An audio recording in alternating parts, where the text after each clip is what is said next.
Good evening. Wow, is the light bright? It's December 11th, 2019, and starting another Blazor developer session today. I'm a bit late. My light's a little bit bright, if you ask me. We'll change that in a minute, but let's first start the show.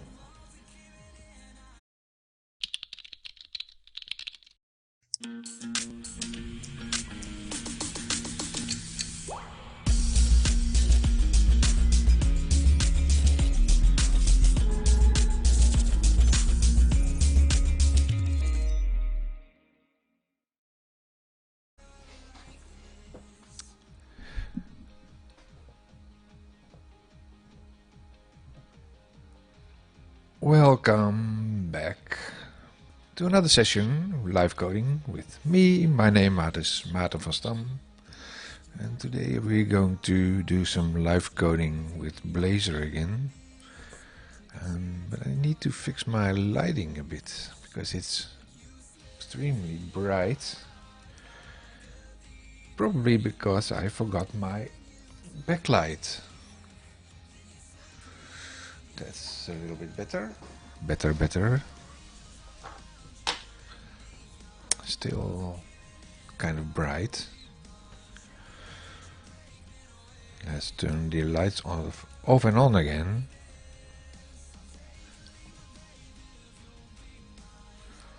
That's off. Wow, that's bright. Good evening. December 11, 2019 already.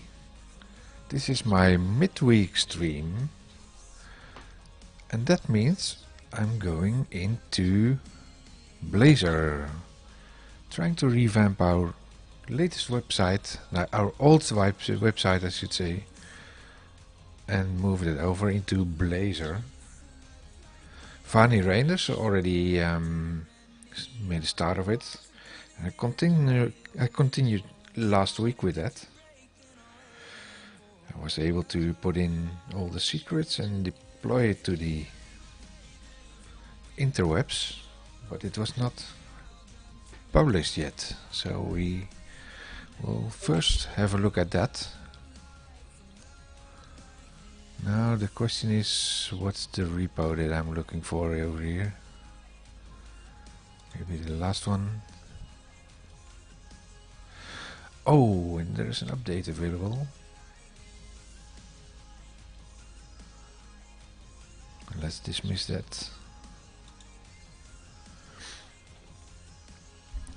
This looks like a Blazor page.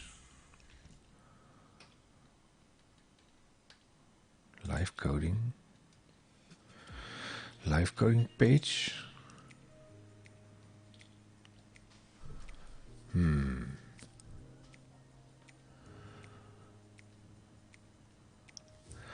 This doesn't look like the Razor pages, so let's go to the other one.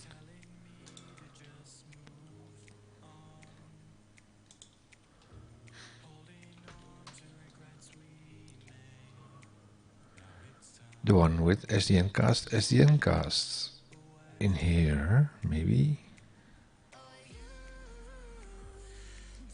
You can improve startup performance web, auto hiding, collapsing C# interactive.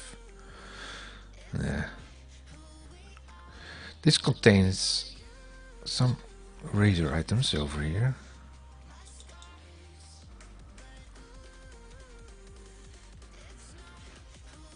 Page about. No code. This is all HTML. No code either. That's easy. Let's see how this looks if we run this. F5.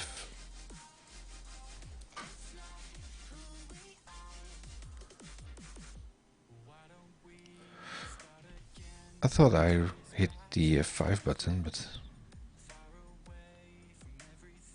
And I did, apparently.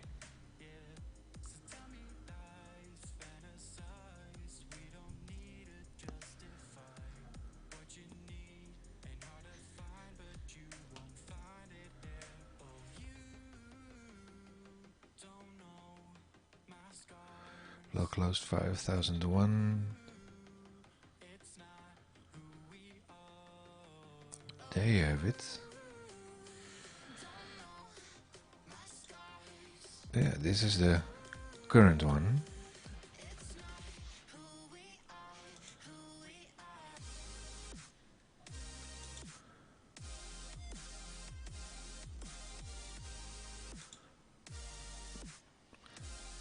Secrets.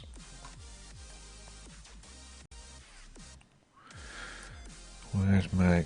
Oh, darn it.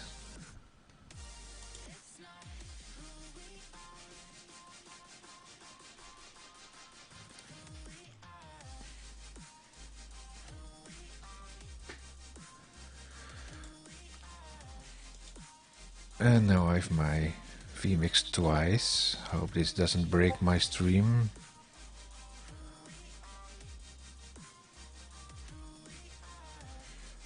Secrets.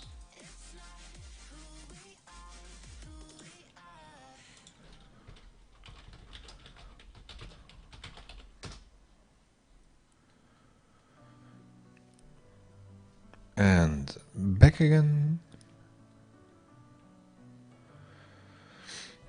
I also wonder if this is my latest stinger in here.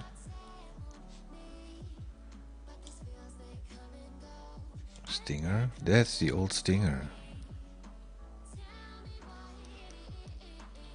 I need to update my stinger.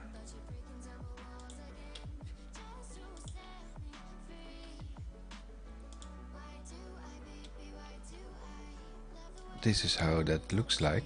If you look at this, what I'm seeing in my producer window, I have this stinger over here.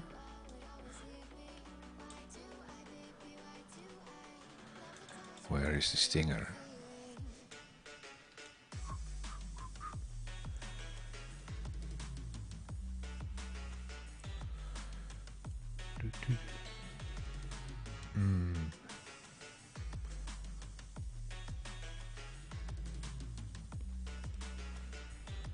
What you're looking at is my vmix producer window.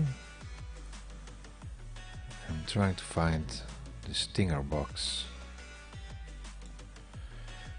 The intro. Oh, did we start the show already? I don't know.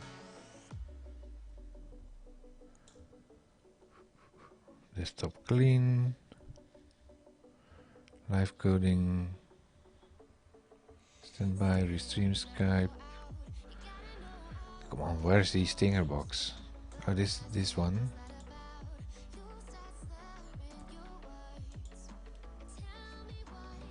Which one is that? It's an orange.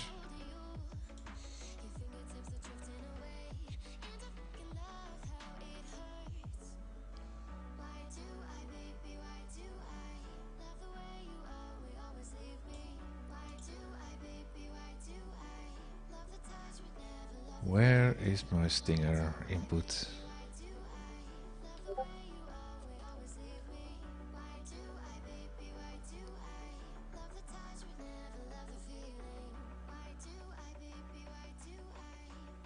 There it is.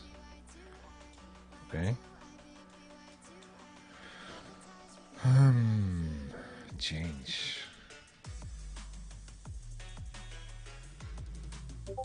Browse.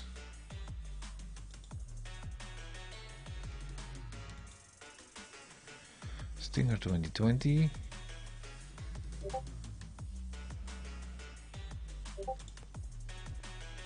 First PNG. Okay. Now we have 75 items. Click the overlay. Select the first stinger over here. Make the entry point like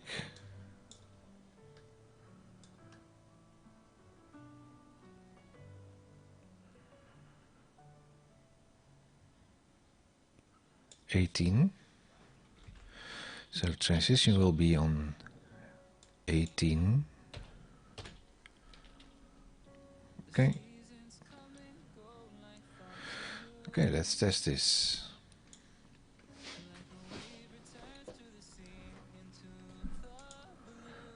Go to standby.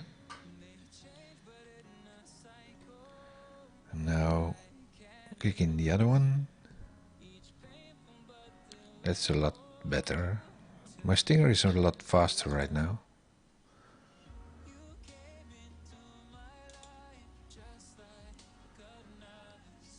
Oh wait, there's a little difference in there.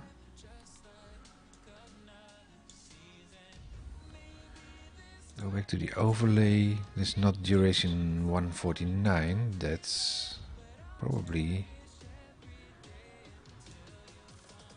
70 something.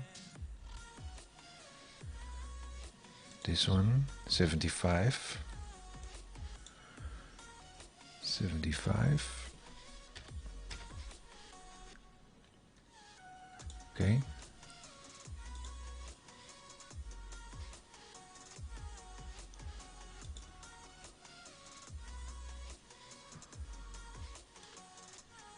Let's try this.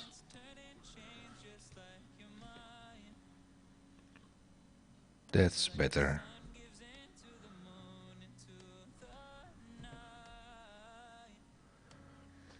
That's a lot better.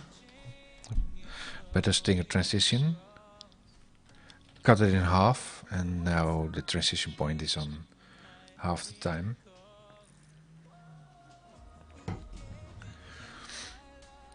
So let's see if I can change this into YouTube.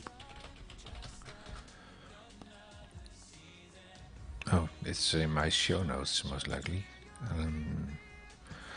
Where's my show notes? Over there. Pick up the link for the stream. Copy. Paste it in. Make this 12:06:45. Save. And did it save it? I don't think so.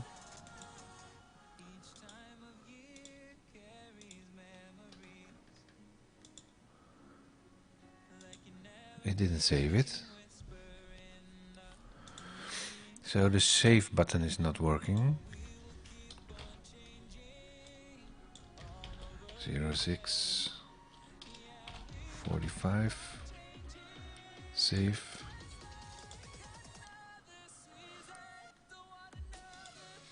No.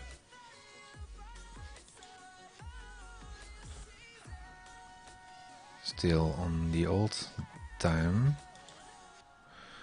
Also the time is a Z time, so that's interesting.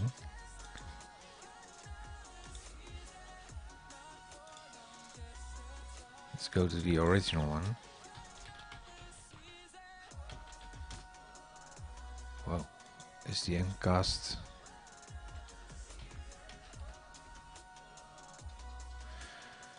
Admin.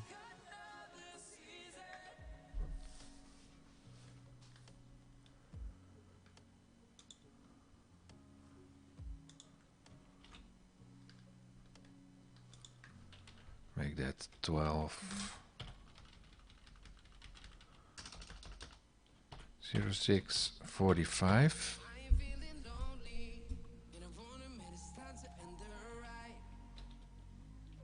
AM. Oh, wait. Oh.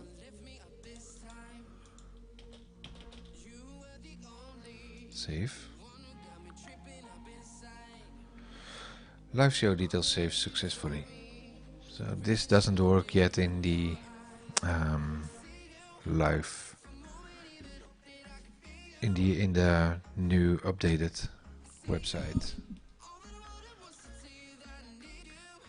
Interesting.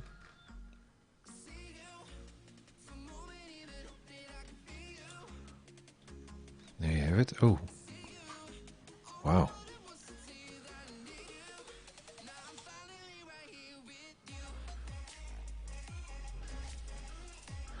This is interesting. Why is this not working? What about Chrome?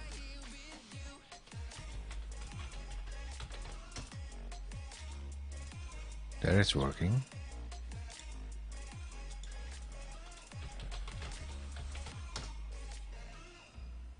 Wow. What's this crap?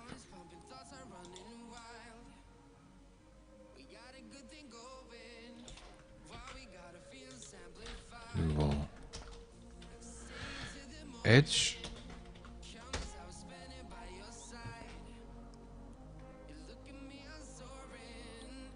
Opening a YouTube page with Edge using this could happen if Edge browser isn't installed correctly.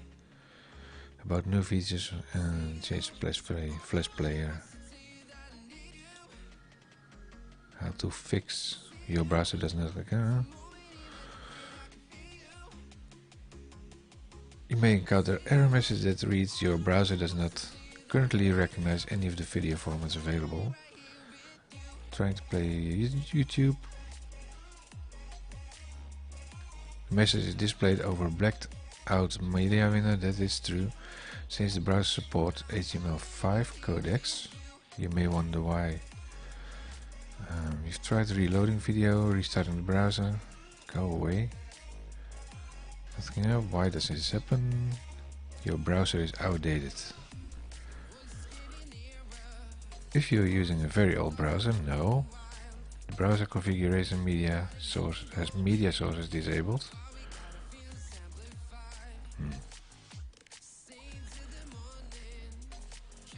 Here are conform fixes. Disable browser add-ons. Launch the browser in safe mode. Activate media source enabled in Firefox. First step you have to take is to disable. Let's check in my normal PC.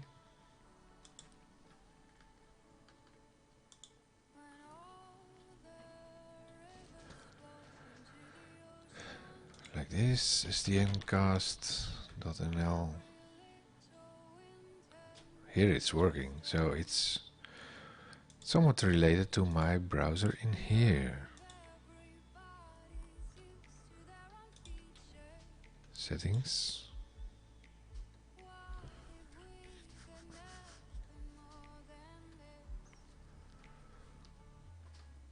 Advanced maybe. Use Adobe Flash Player? No. Media autoplay.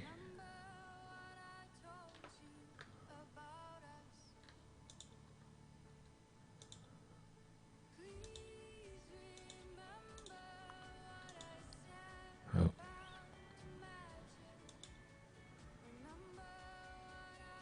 Reload? No.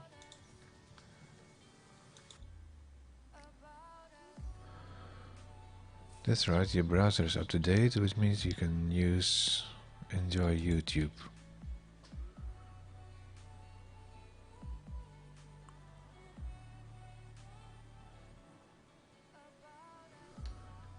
So that's working, but it's not working in case of YouTube. If it's embedded. Why?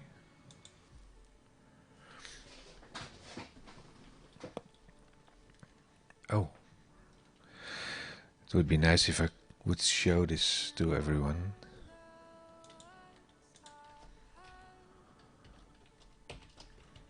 Copy. Wow.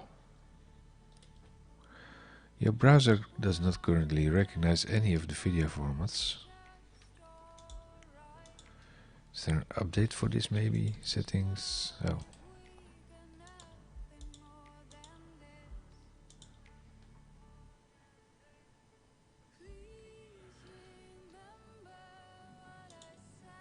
Is there an update option somewhere?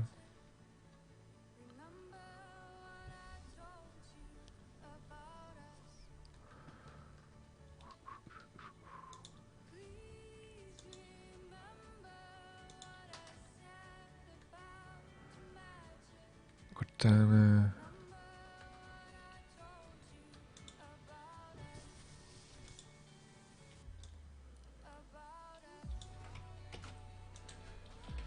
Google.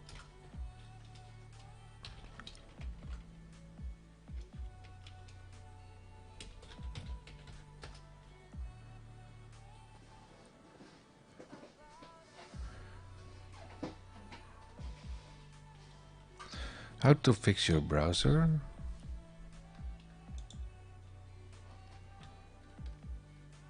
Thread is locked. Blah, blah. Question. Do you have any add-ons? This could happen if your Edge browser isn't installed correctly or due to broken components in the system files.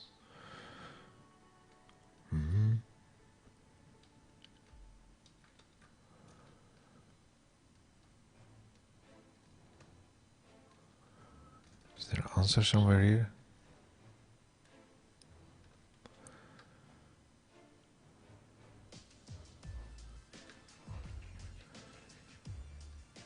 Same issue, no solution.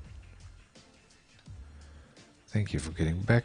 You have mentioned that you tried to turn on off Flash Player. Have you tried checking if there's an update?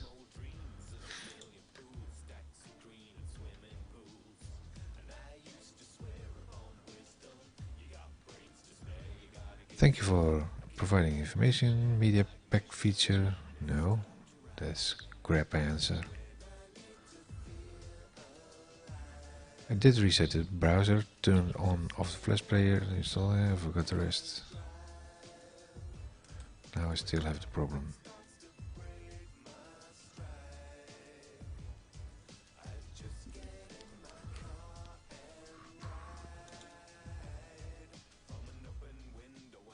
Refresh the page, did that. Refresh the browser, clean temporary files, remove disable add-ons and extensions. Uninstall Flash.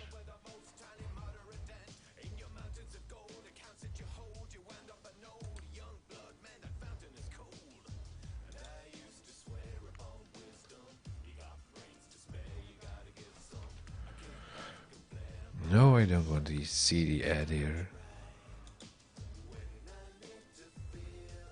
What the f is this?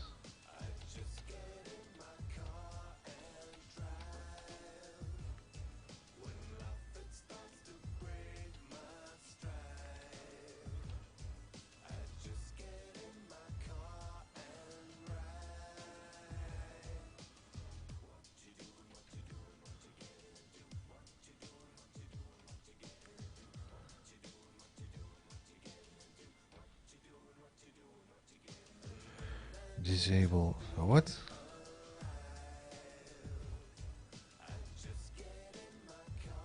Chrome extensions. But it's not Chrome, it's Edge. Come on.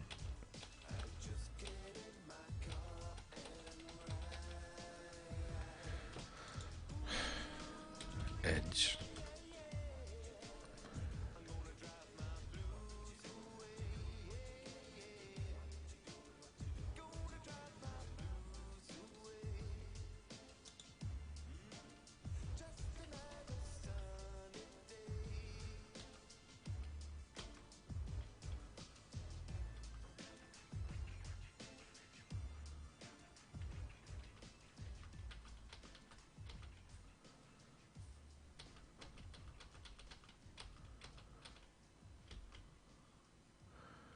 Fix issue, you just need to install media feature pack as per build and version. Right click window icon X system.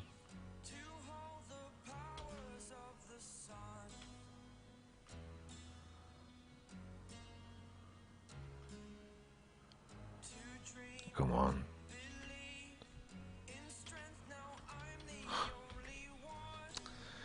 What the what? This Edge? No, this is not Edge, this is Chrome. HTTPS. Well, www.sdncast.nl. What's this?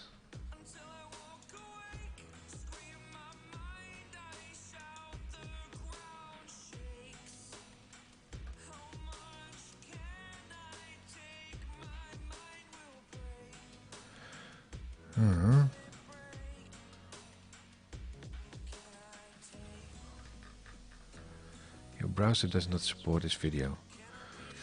I think let's check if there's an update somehow.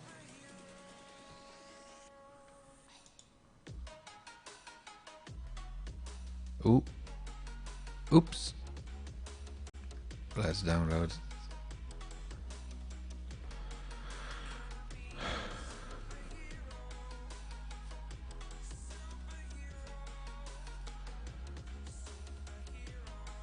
Okay, updating in the background. Not sure why this is not working in Edge, but let's leave it in the back.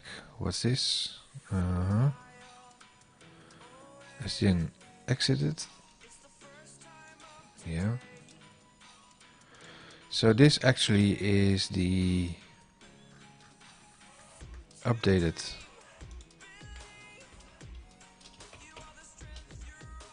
website. Authorize, attribute, what's with the save in here then?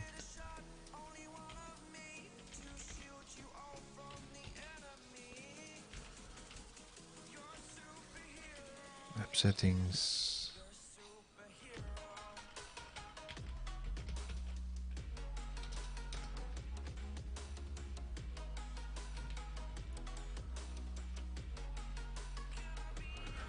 Forum. Storage settings.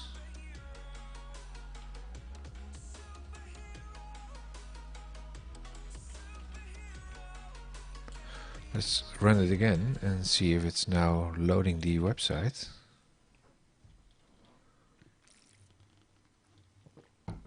As a property of the settings.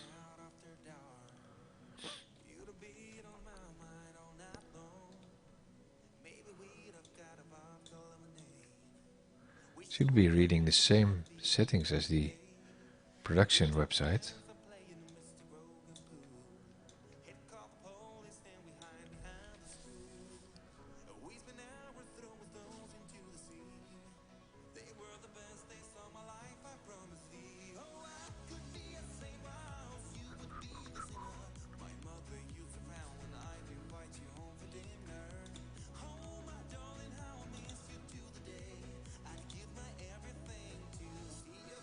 Logging in.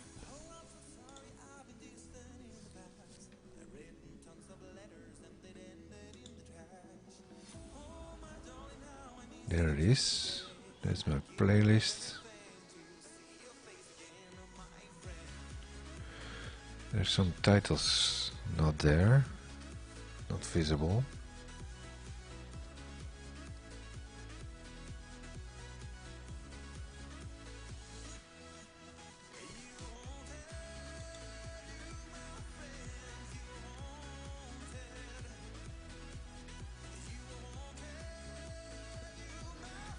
This all looks okay. More recordings.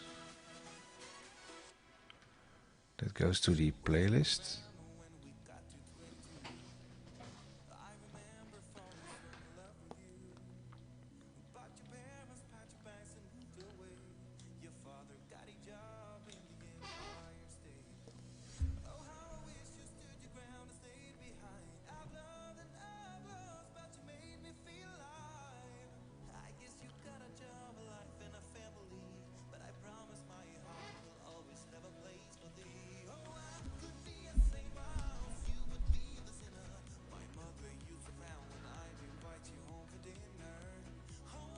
That still works.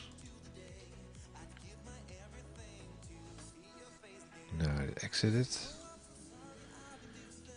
The question is, how can I see if it's actually updated?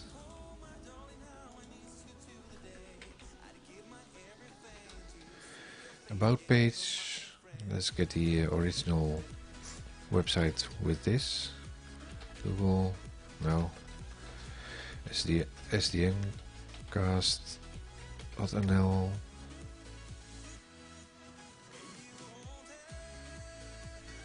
That's like this.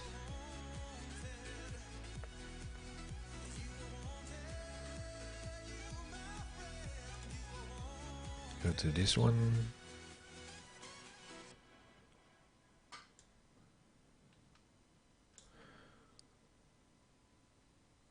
And run this. F5.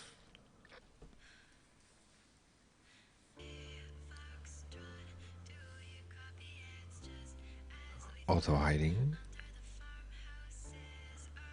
Go away.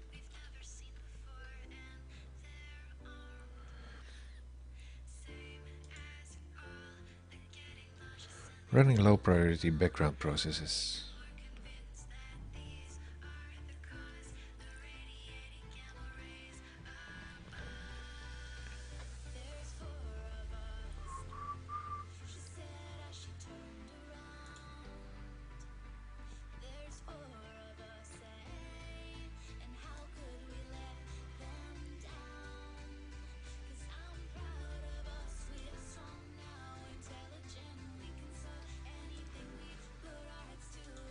Check this. And the other one, the original one. This is the live one.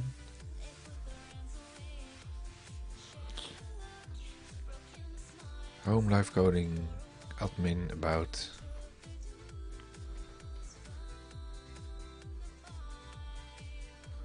This one has a footer in here, and this one has a footer, but it's different.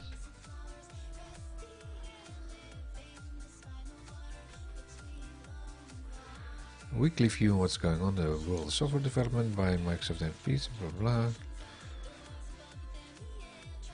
Marcel Meijer, Maart van Stam, Fanny Reinders.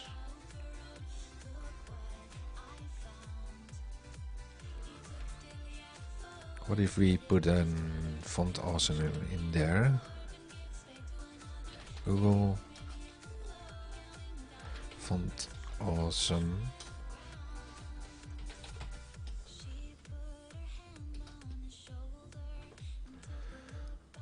Font awesome.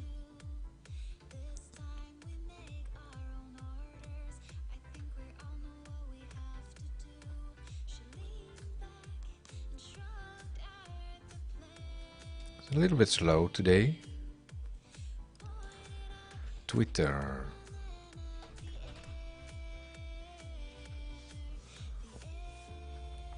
This one.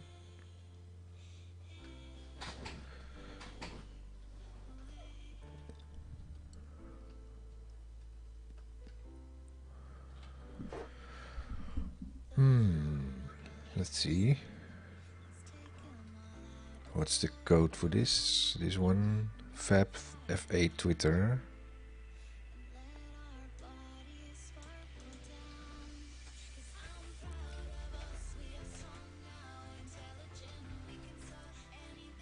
Find. Fab.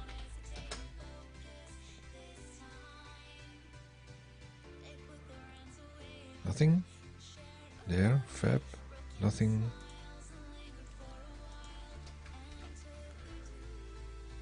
Awesome.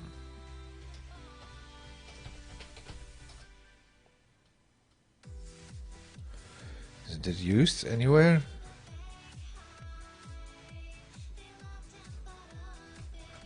Font. Font weight.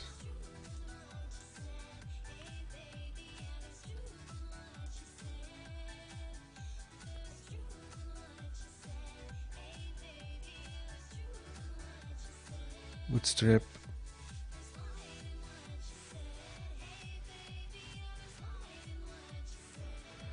thought we had the font awesome already in place somewhere.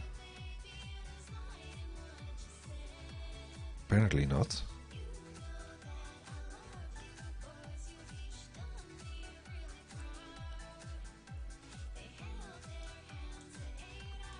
Let's check this.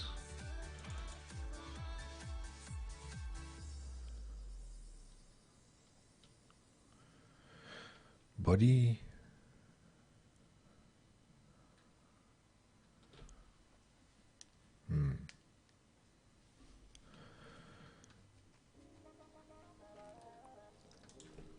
Google. Use font awesome Blazor. Blazorize icons. Blazorize icons, the component library built on top of Blazor. How to add font awesome to an ASP.NET Core web. File new, blah blah.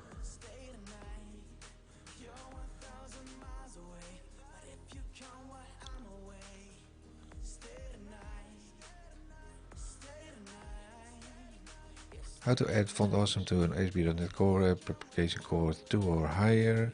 Found new project, web core, select folder you want to create your project in. Already did that. New core web application, did that. After project has been created, click the right mouse button on the project name and Solution Explorer, add client-side library.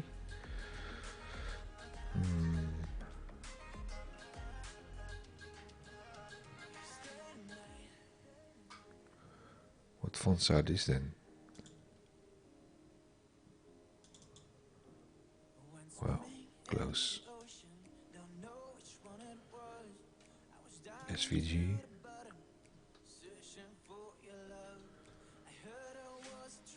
No clue what font this is. Iconic.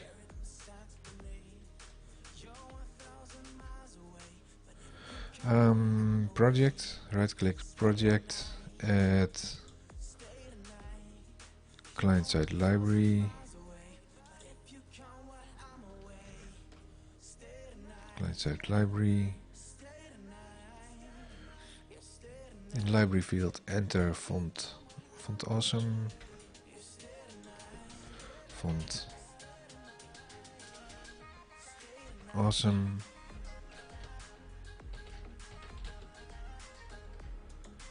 Like this.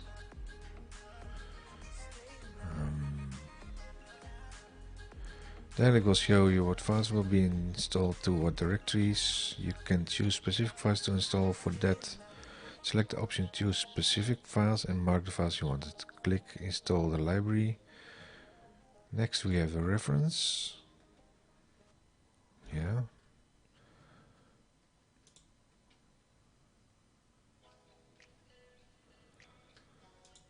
Install all library files. www.lib.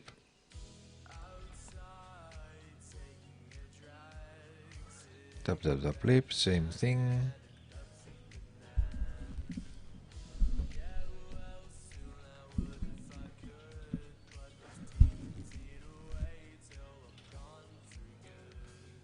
For that, select choose specific files and mark the files that you want to install. Include all libraries, install. Oh, why not?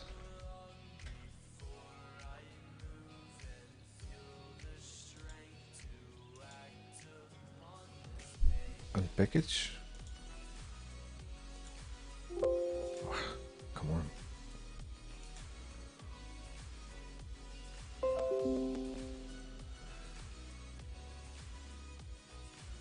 Your device will restart the update outside the active hours. Yeah.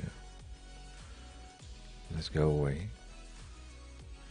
Hope it doesn't reboot in the middle of our stream.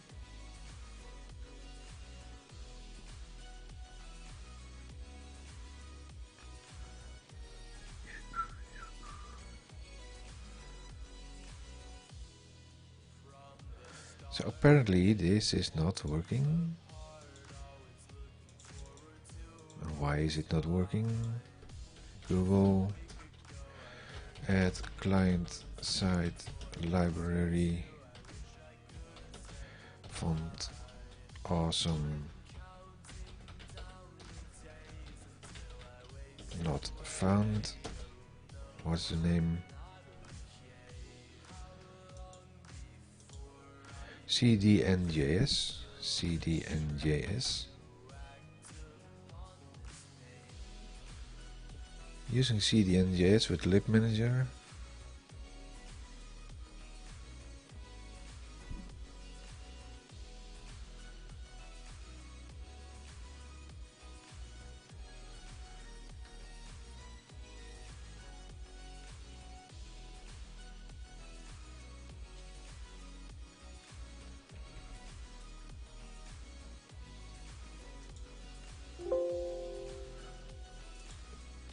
Google.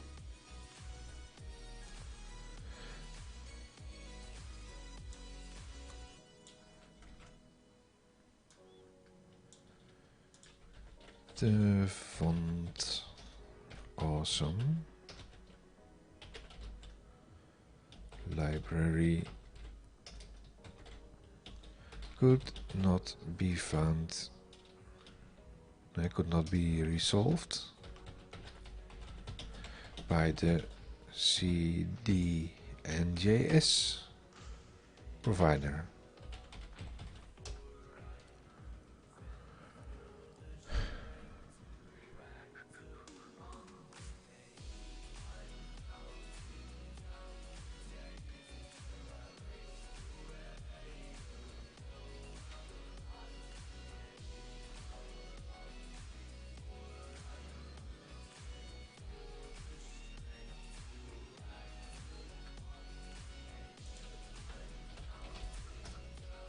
CDNJS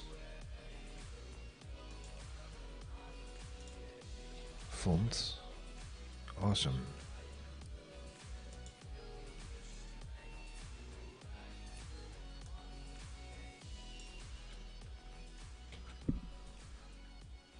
Did I spell it right? I did.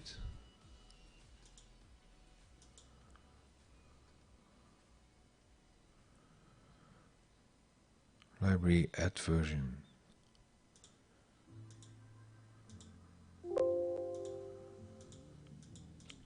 Looks like there's something wrong with the CDJN thingy.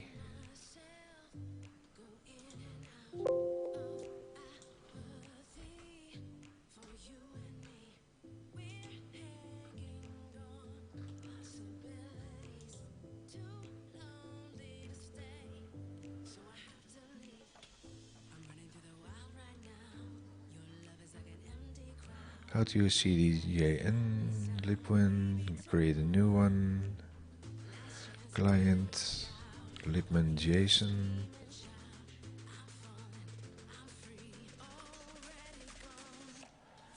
Is that in here?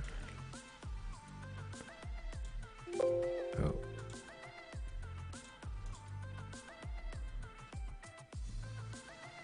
There's no libman JSON in here.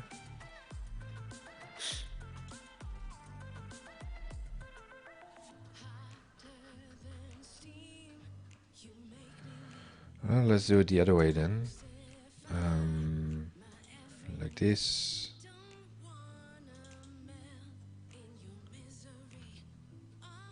Cloudflare.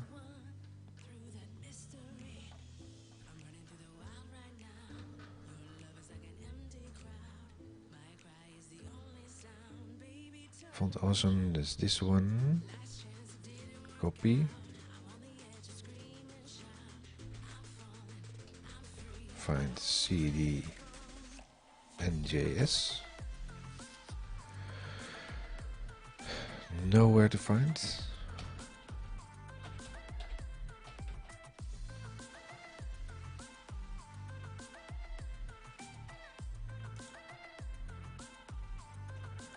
Nothing.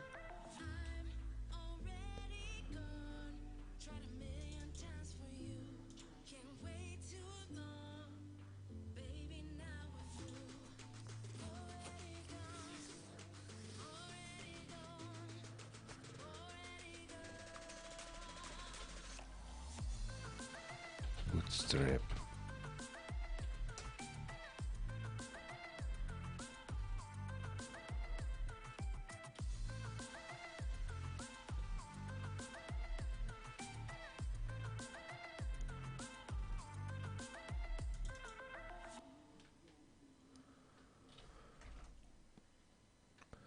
So why is this not working then?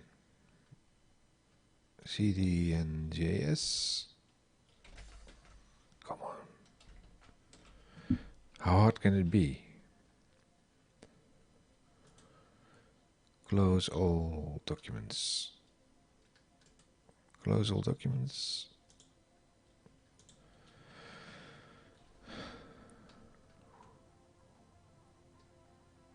This is a project. Add client-side library. Oh, okay. Which one is this? Is this the, yes, the Razor one?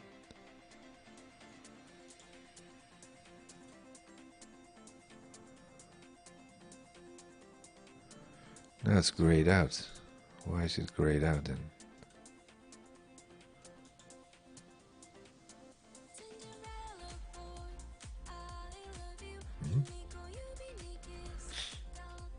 Got a few minutes. What took developers like you take the survey? No, not today.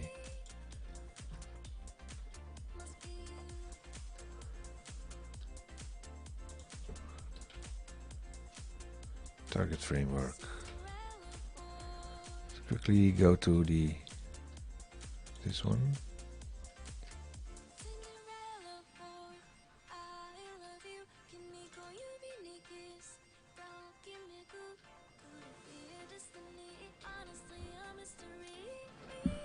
Startup. In the startup there's a configuration, and we use Razor Pages, server-side Blazor.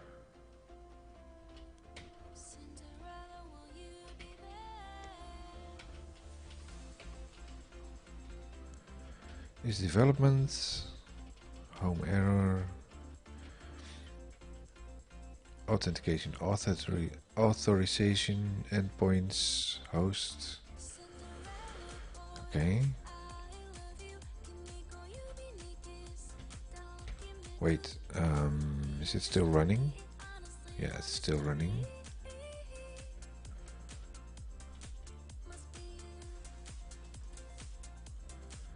Add client-side library. Now it's not gray anymore. Font. Awesome.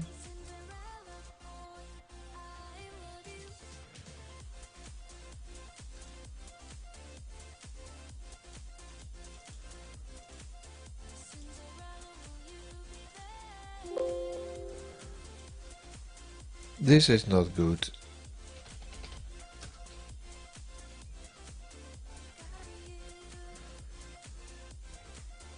The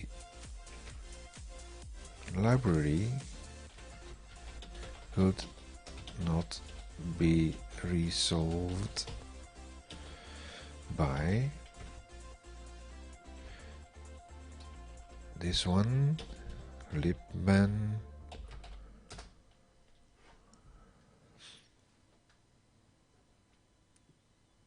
profiles are unreliable.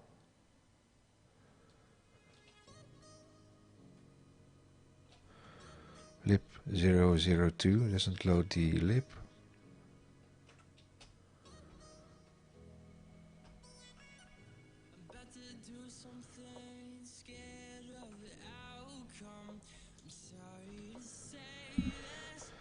What does it say over here? Free and open source, blah blah. What's libman? Libman is a tool that helps find common client-side library and add them to your web project. jQuery, why libman? Why not? Resolved. That's not mentioned anywhere here.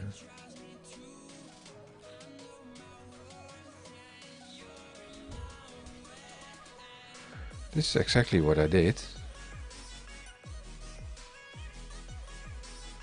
Libman JSON. Wait. Manage client-side libraries.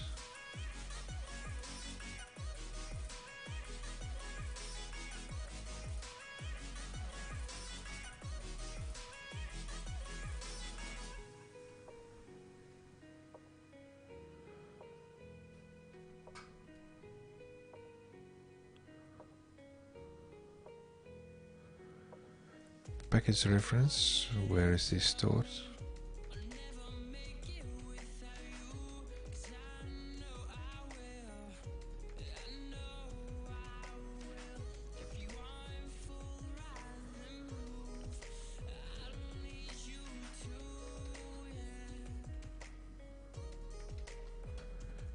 Does it require the @ sign?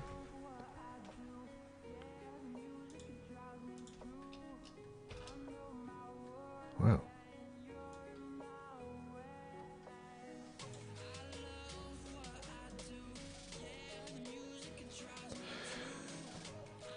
That's a stupid message if you don't have the @ sign in there. CDNJS font awesome. 5.11.2 5.12.0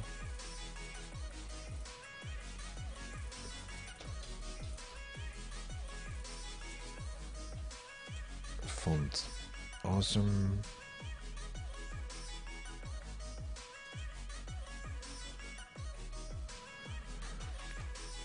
So why does this say 5.11.2? Well, I get the 5.12. This one or this one?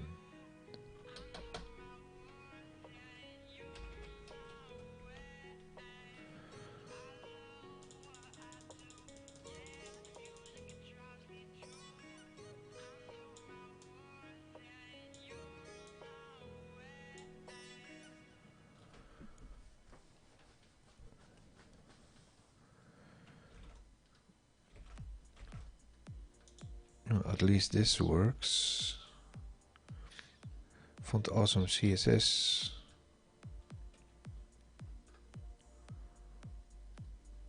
Client side add file format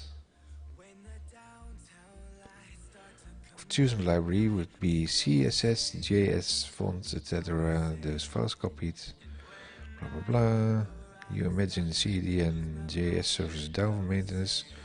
Your website will not be affected since you have your library download already inside your server.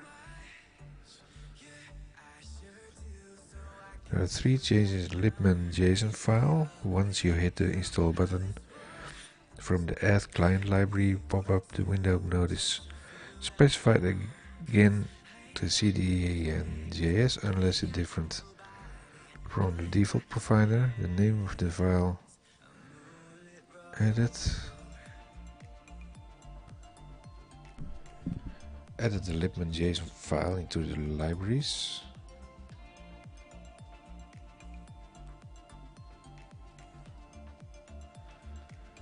Someone could ask is a minified version where the minified version.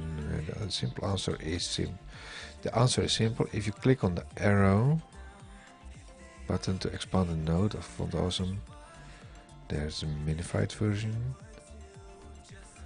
You can see the output of the Libman, which is perfectly integrated in Visual Studio. Libman is available for Visual Studio, a command line interface. Build solution in the output window where build is selected. You can see MS Build automated. Okay. Hit Ctrl F5. Libman client library finisher. But only developer is responsible for configuring. Blah blah blah. Let's open the layout. CS HTML before the configuration bootstrap is already configured.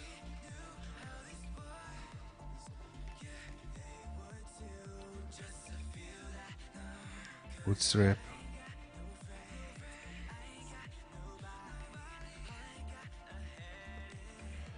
Likewise, Bootstrap 413.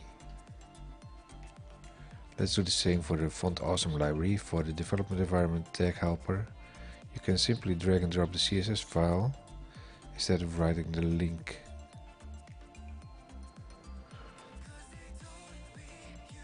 Okay.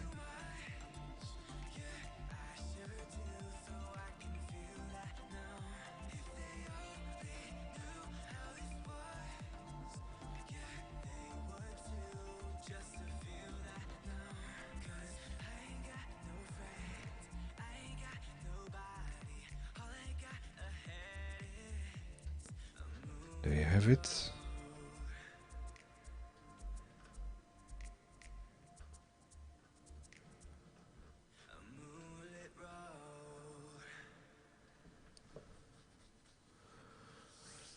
So it's running for each and all pages, I think.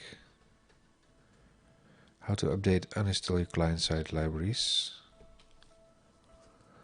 Check for updates. Summary. Let's check the other one using this one.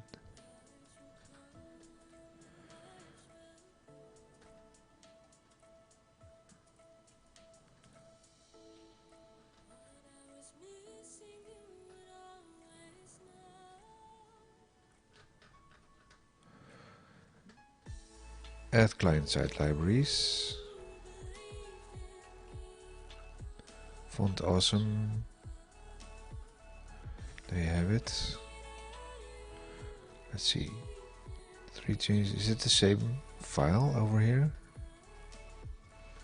It's the same one. Okay, close.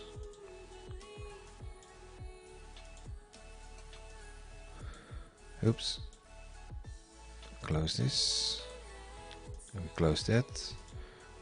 And we close this. This one.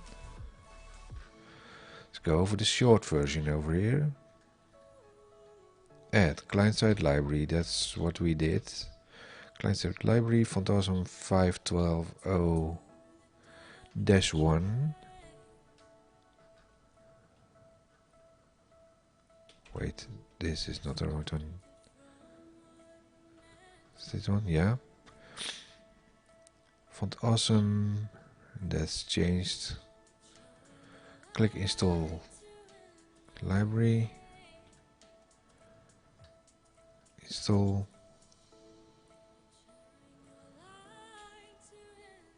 Restore operation started.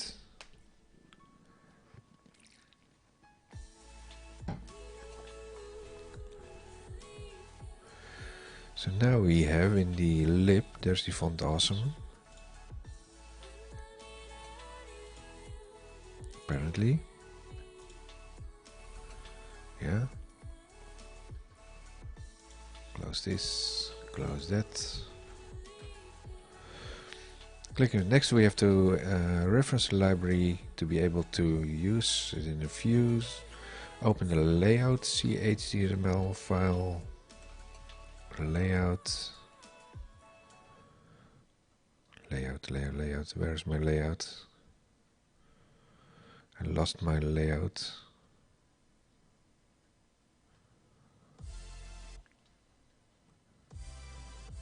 Come on, layout.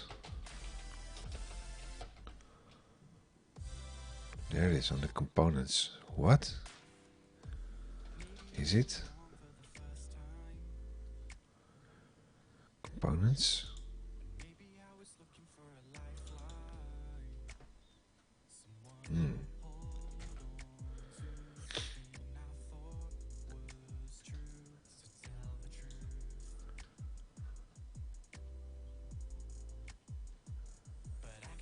Environment includes development. Add the following lines.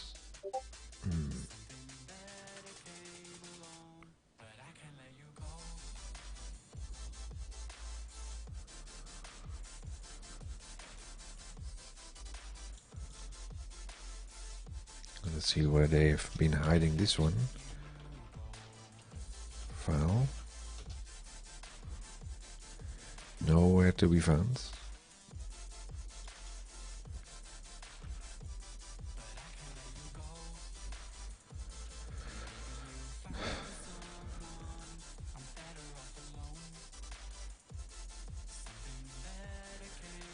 There's another Blazor one.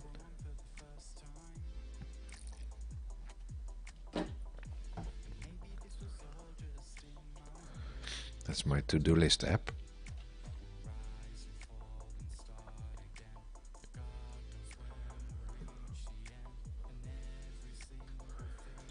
Hosts, imports.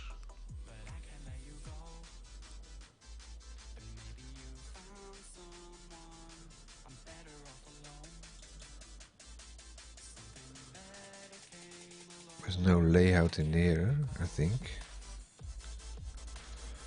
Layout. Layout. It's not to be found, so it is outdated because it's version 2.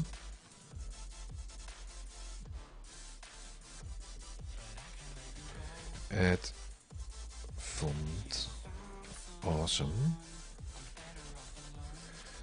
to Blazor.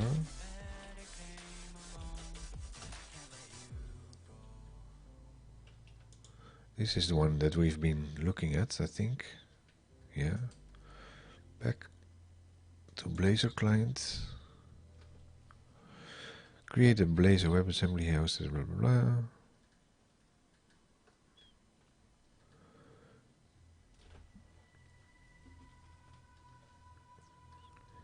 You need to include this one, the style sheet.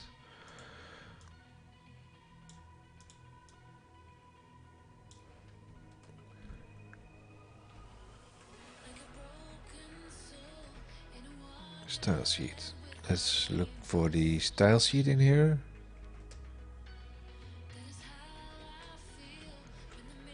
Style sheet.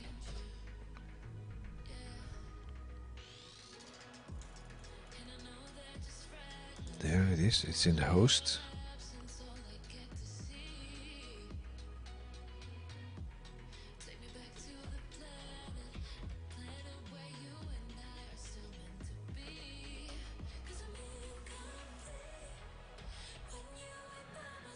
CSS.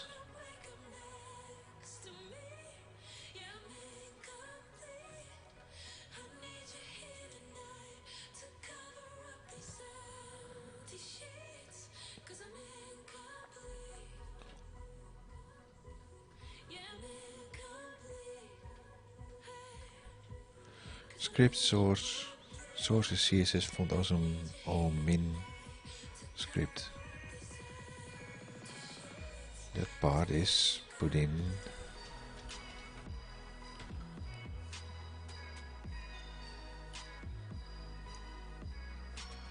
Like this.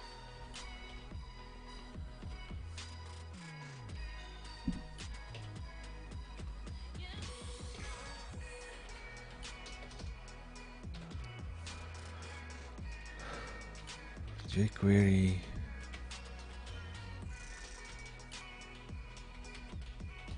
Save. My guess is that this is not right, because it's the same as we had previously in there. Bootstrap.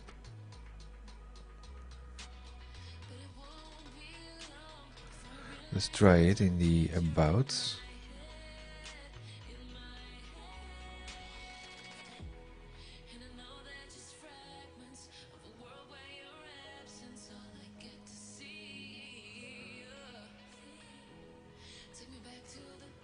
Actually, reference style sheet on your HTML, usually done in the layout HTML. You need to add something like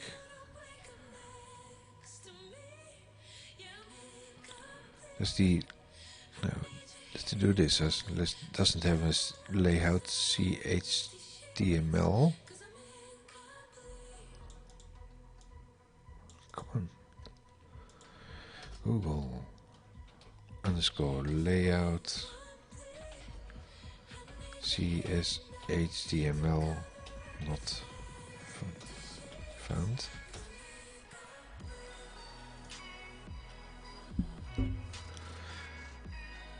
Get error layout could be not found.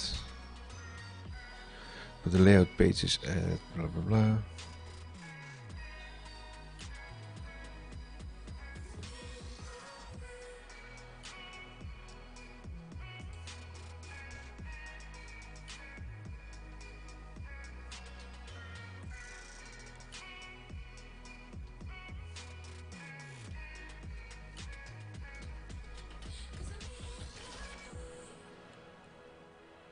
ASP.NET Core Blazor layouts.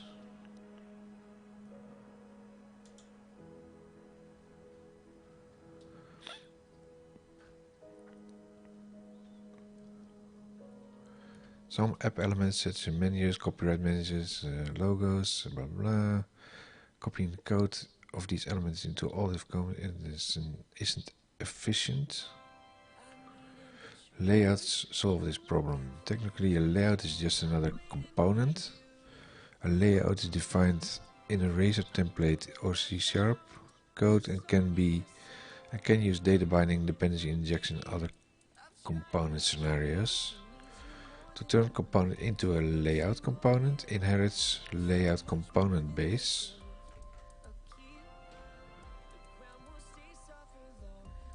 I have a layout, there's a layout.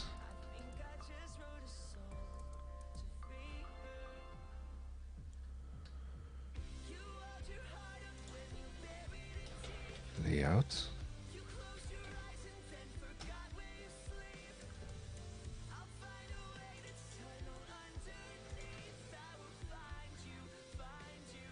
This should be the component base if you put it in the back of the application.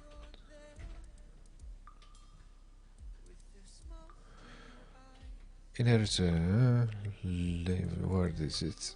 Inherits layout component base.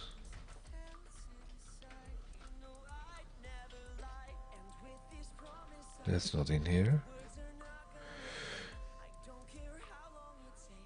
Default layout.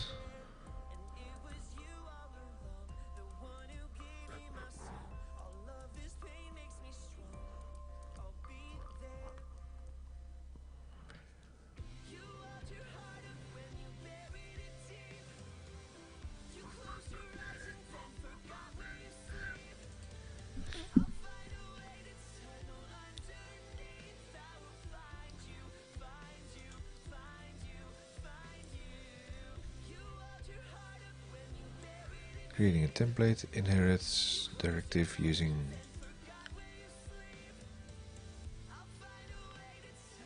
start layout, body,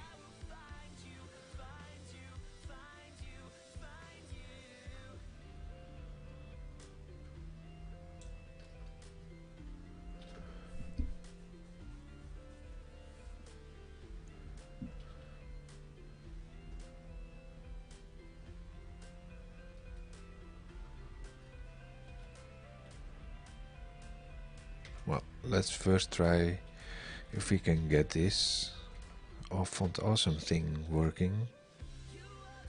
What's this? Go away.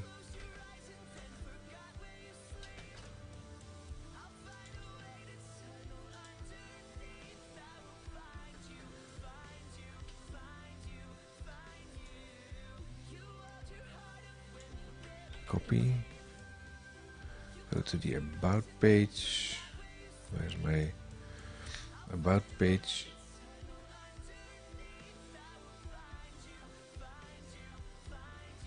About, here it is, about.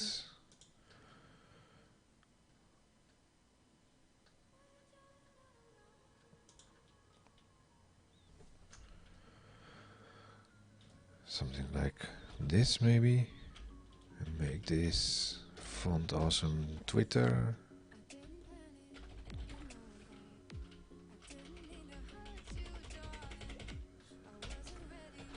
Apparently it's recognized, but I wonder if it's showing as well.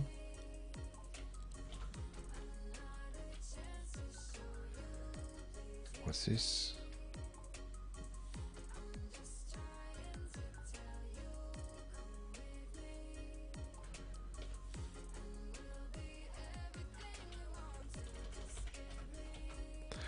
Forgot something.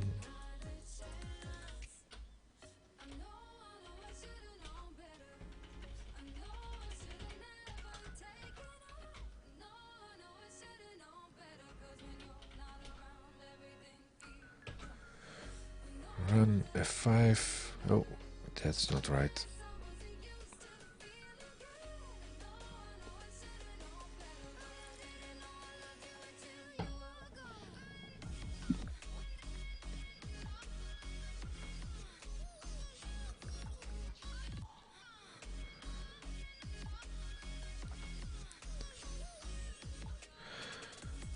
Now I wonder if we can look at this and see the output.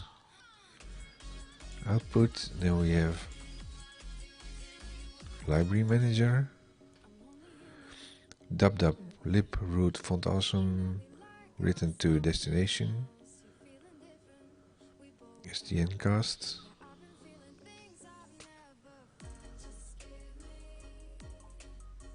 That doesn't mean that's in here, is it?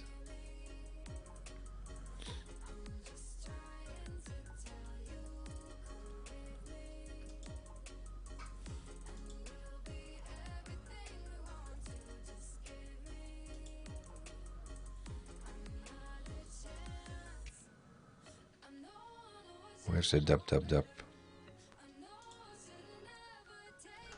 Here. CSS. There's no font awesome in there. So I think it's not visible. About. No, it's not visible.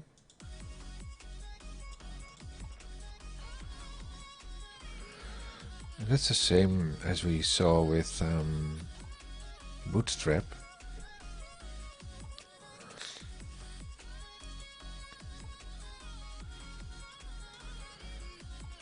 So let's dive in a little bit deeper in this libman.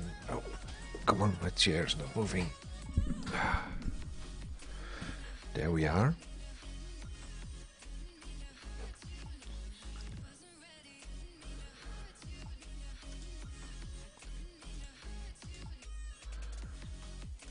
Google libman.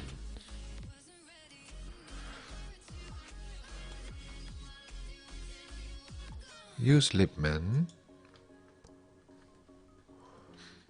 Add library files. That's what we did.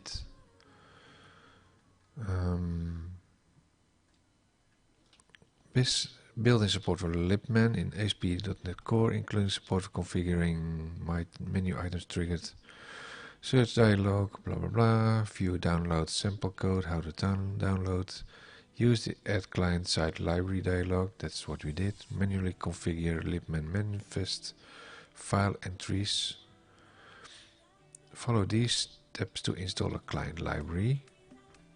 In Solution Explorer, right-click that's what we did. Select a provider, that's what we did. Type the library name to fetch the library text box. That's what we did. IntelliSense provided. Select the library. Select include all library files. The radio button. Include all the library files. Select the choose specific files. Radio button. We selected all. Specify the project folder for storing the files in the target location. Specify the folder, project folder.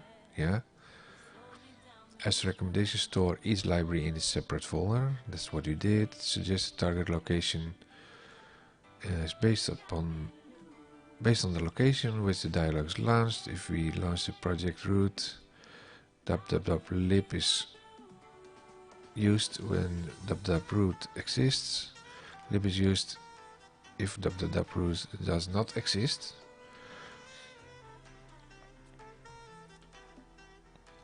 Folders JS suffixes, lib, query.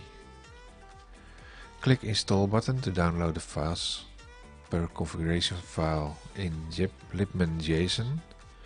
Review the library manager feed of the output window. Restore operation start and restore. Restoring blah blah lib and stuff is in there. Manually configure libman manifest file entries. All libman operations in Visual Studio based on content of library project roots libman manifest. And let's see if that's now in here. Well, let's change the view again. This one, maybe? Yeah, libman.json. Destination lib font awesome.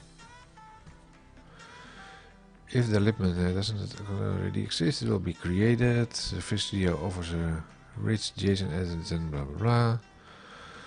With the following manifest file, libman retrieves files per configuration defined in the libraries property. An explanation of the object literal subset of jQuery is retrieved from cd and JS. The subset is defined in the files property. jQuery min JS and jQuery min map. The files are placed in project libquery folder. And you have bootstrap on unpackage. With the following manifest files, entire bootstrap version 4.1.3 is retrieved and placed in the root bootstrap folder.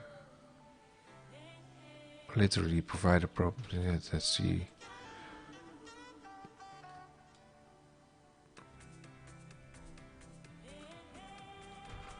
So that's let's see where we put that in.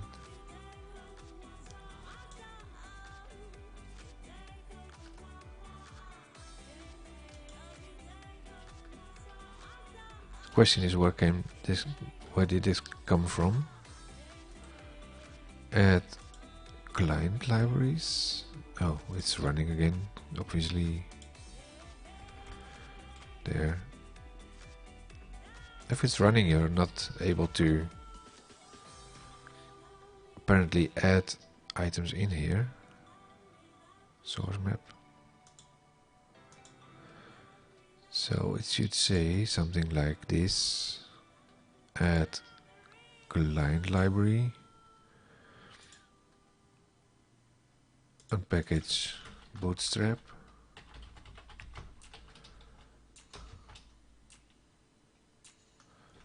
There you have it, and then it's sorted the other way around. 441.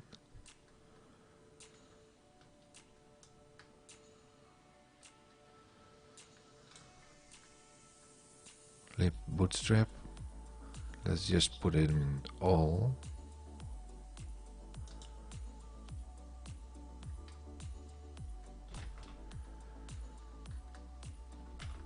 And that looks like, let's see, libman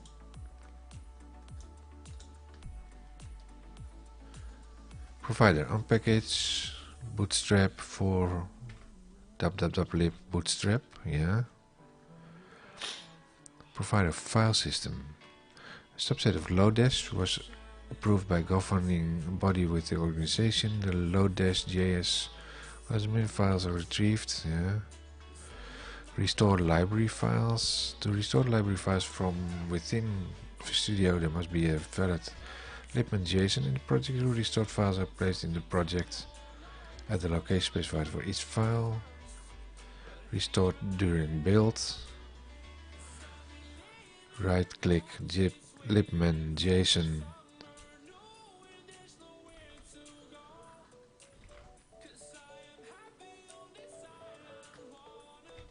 right click libman JSON,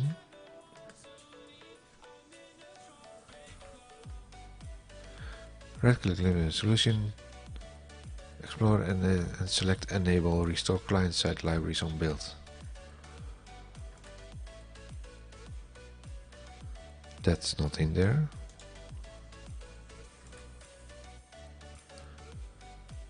Properties maybe.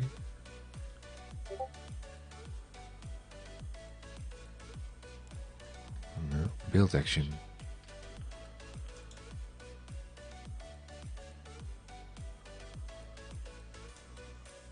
No. So it doesn't have the option. Click the yes button when prompted the NuGet package. Package reference include. Click the yes button when prompted install NuGet package.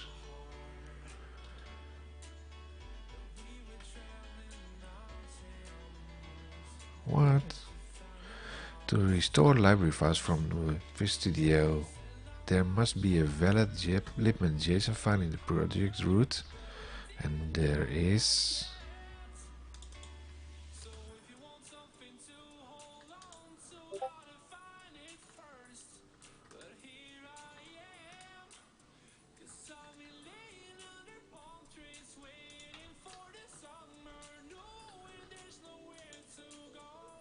Wait.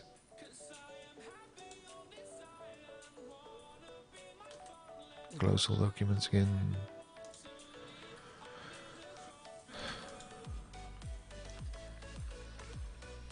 It's running? No, it's not running.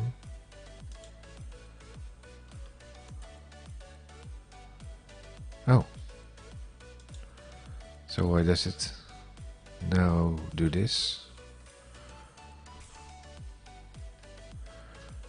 Enable restore client-side libraries on build.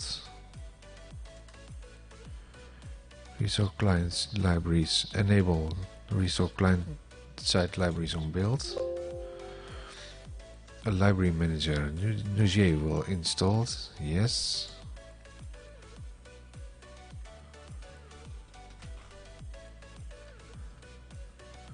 Click the yes when prompted. The library manager built NuGet is added to the project.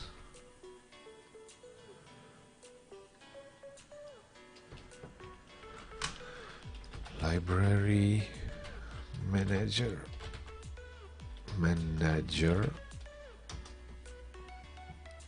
And now we indeed have this one in here. This one. Okay. Build a project to confirm library man restore occurs. Injects an MS build target that runs libman during project build. So let's build this. Let's select the about. Where's the about?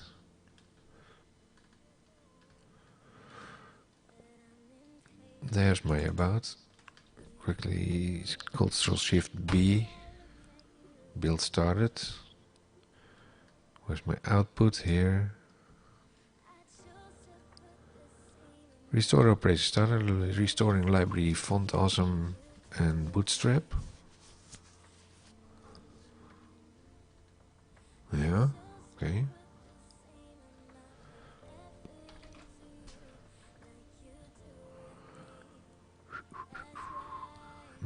Build project, that's what we did. Restore, that's what we noticed over here. Two libraries sort. When the restore enabled libman JSON context menu displays a disable. When the restore on build behavior is enabled, the menu displays disable restore. Libman disable restore, yeah. True.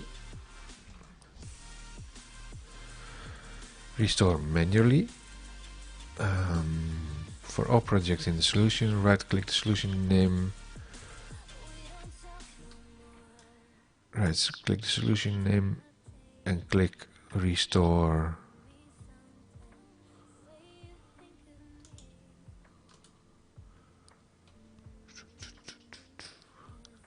Manage client-side libraries. We'll close this. Close all of this.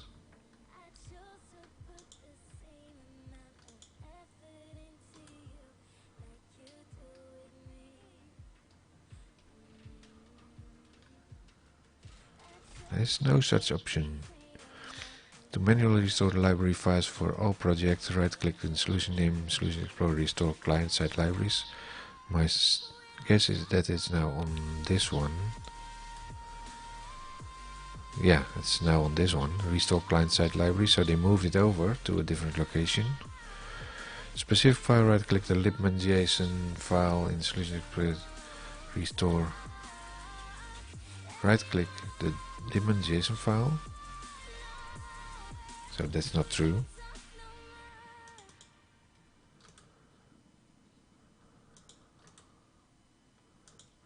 No, it's not showing.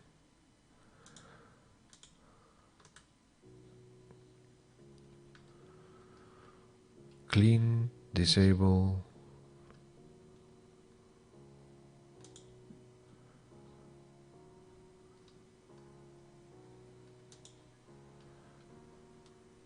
Library manager.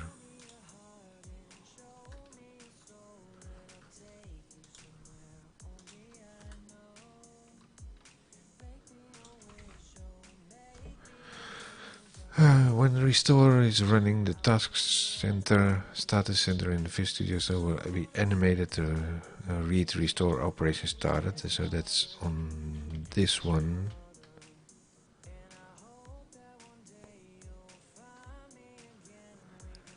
No, this one.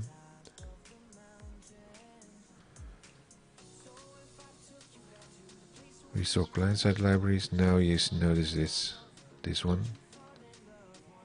Completed. Message will be sent to the status bar library manager. Output, for example, delete library files. Blah, blah. Update library version. Check for an update library version. Open libman.json. Position a caret inside the corresponding libraries object literal. Libraries, library, this one. Yeah. Click the light bulb that appears in the left margin. Hover over check for updates. Check for updates. No updates available. Font awesome. Check for updates. No fonts available.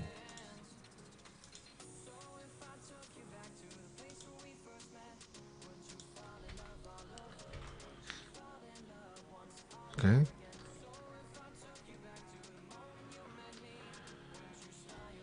If pre-release newer than installed version, to downgrade older version, remove redundant file, use the libman command file. But now I have them in my lib.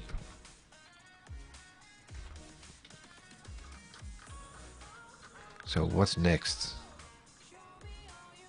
Grunt.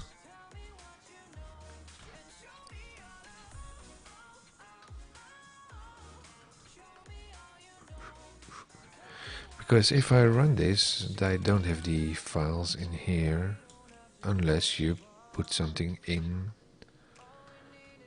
like, where's the layout?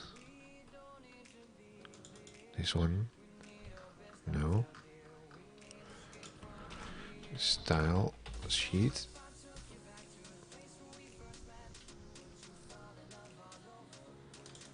Hosts.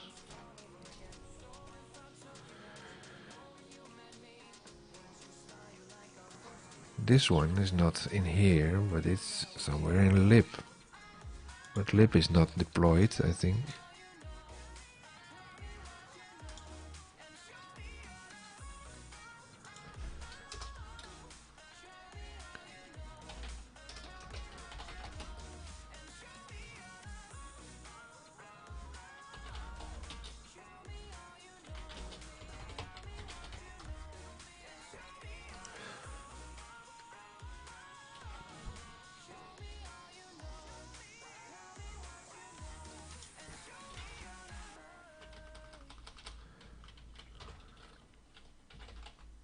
Lipman. What's the next step to get something to Lipman to dub root?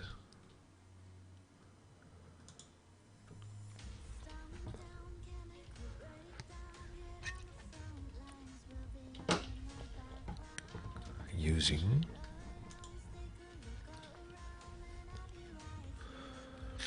Lipman.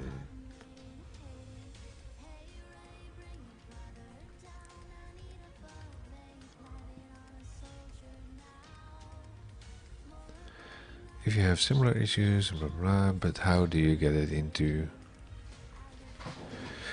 your page then?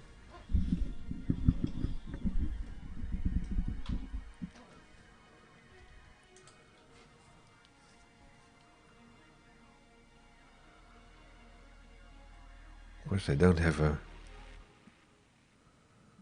how to exclude lip from.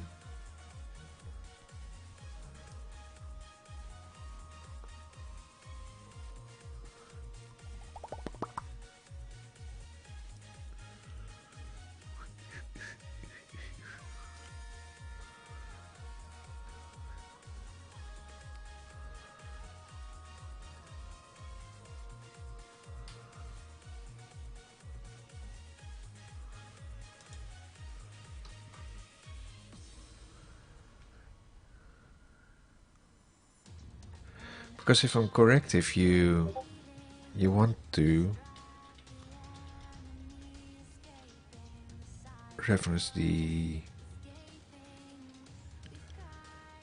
items in a different location, working with Lipman and .NET bundle commands.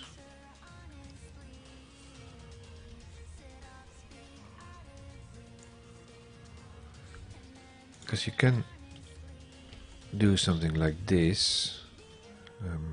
This is images.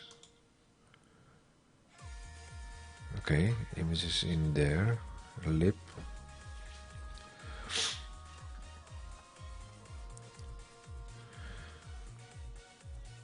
So style sheet. That's where is font awesome. Let me check in here. CSS font awesome min.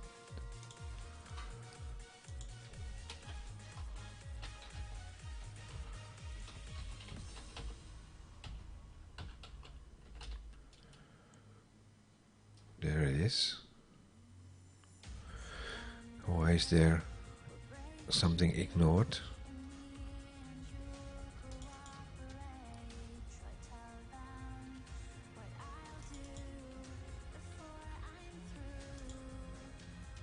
Because we are in dev, I think. Font awesome. CSS. No.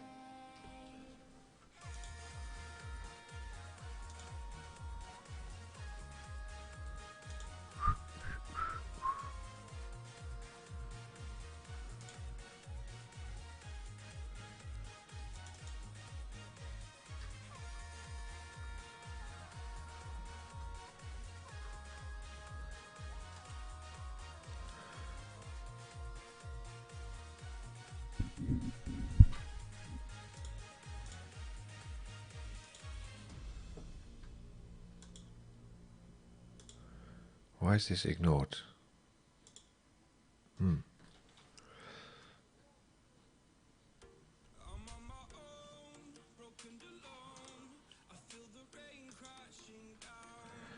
Because I would think something like font awesome all min JS.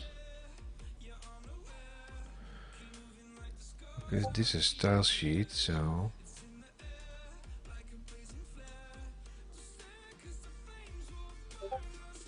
no.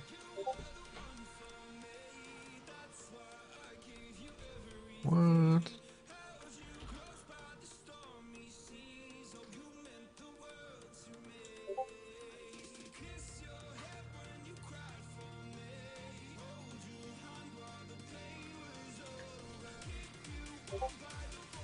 What if you do this? And the other one is bootstrap. bootstrap in here.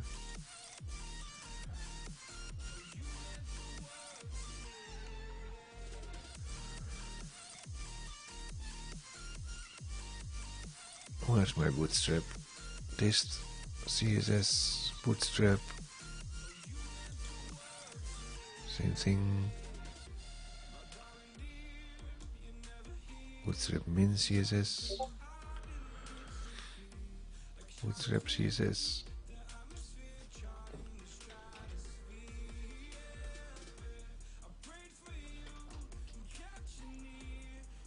Something like this. Is that right?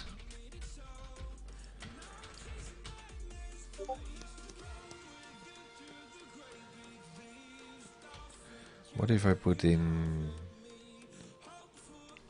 Let's check this.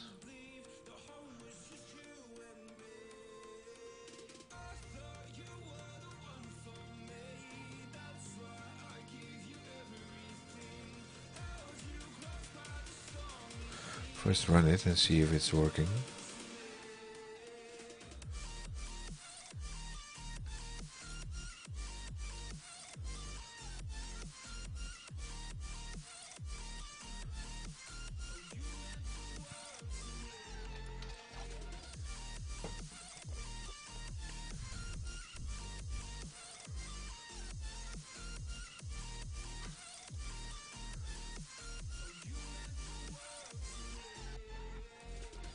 About. There's a thingy in there.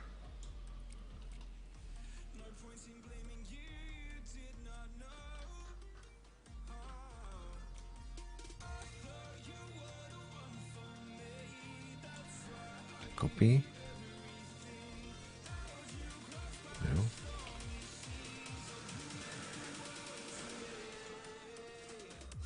There's something in there, but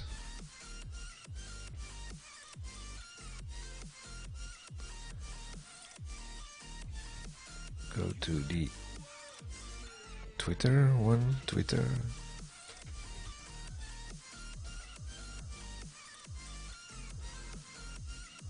This one.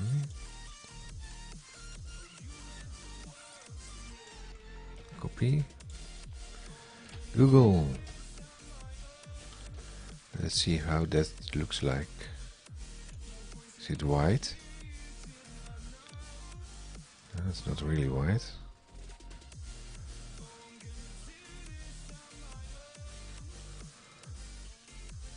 How to give it a color?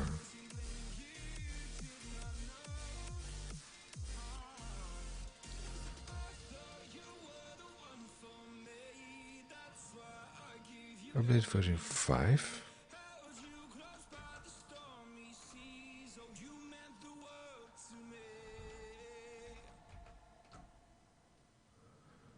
Yeah, 5. Okay.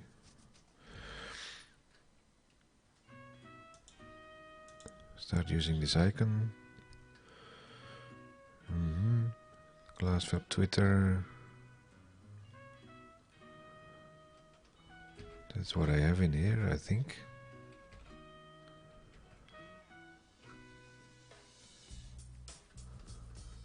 That's what I have in here.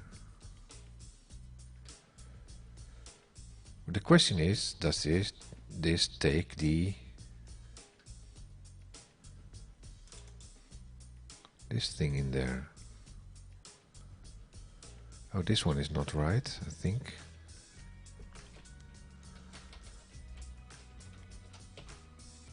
Oh.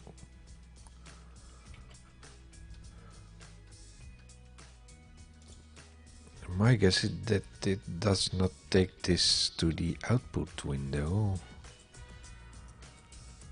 Oh.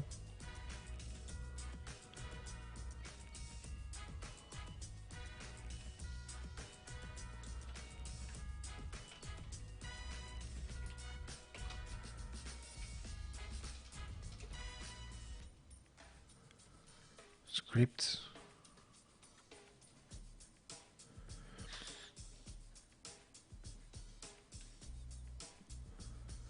Where's the bootstrap one? Bootstrap, CSS, JS. What's this one? Alert.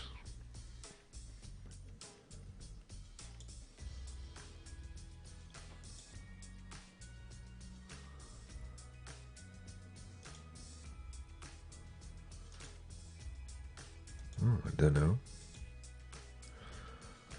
Bootstrap min, that's this one. This one. And that's ignored again.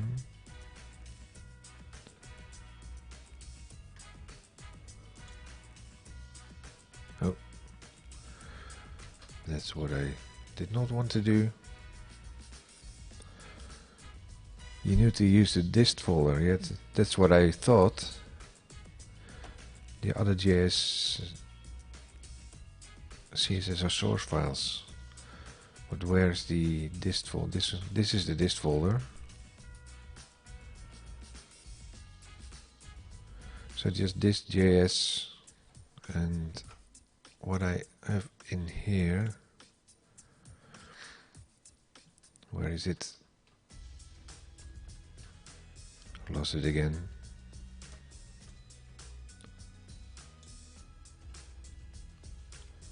But my question is, why does it take the lib folder? I would expect it to move it in a different folder. Bootstrap min.js. Yeah, but for what reason is it giving here this ignored thingy? Is that based on the development setting?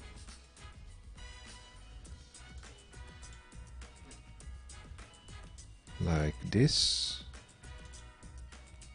Where's the environment? Development.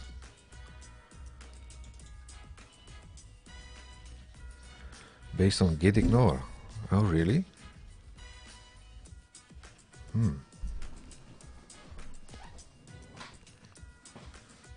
Oh, so it's not, if you check it in, it's not checked in, is it?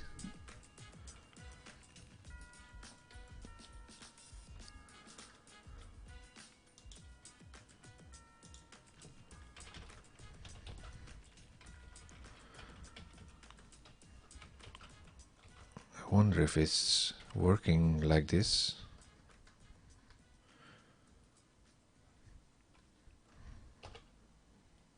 Oh, it was already running.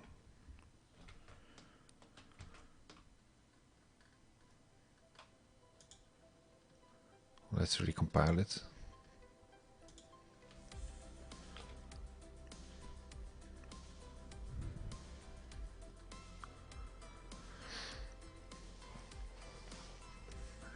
Probably not. Min.js, etc. files are usually git ignored since they are considered to be build files. Yeah, I agree. But even so, the uncompiled versions, like the complete versions, well, they are collected from. Oh wait, don't click on it. They are picked up by the library manager. Build files.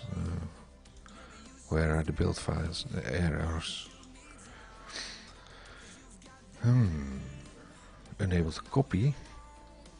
I don't think it was already running. Let's rebuild. 0 errors. F5. What I was saying, usually the files are collected if you run the build.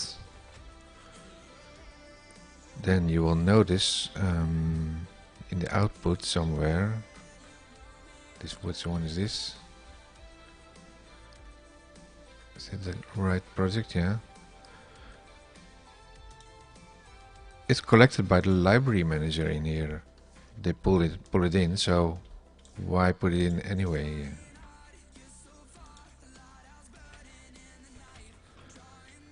Oops. That's a little bit big. How did I get it to zoom like that? And now we have this nice icon that's not showing. Interesting.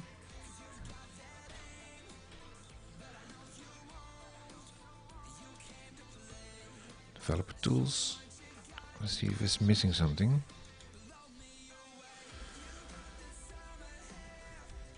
What? Oh, open iconic.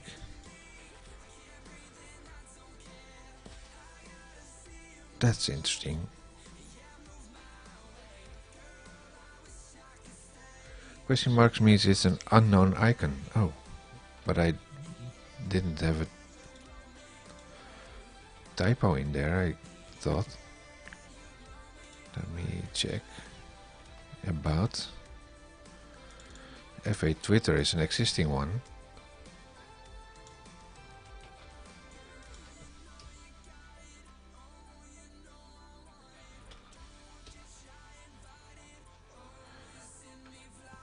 So apparently it's not included in the About page. So it's using font awesome, but it's an unknown icon. FA doesn't exist anymore, if I remember correctly. Okay.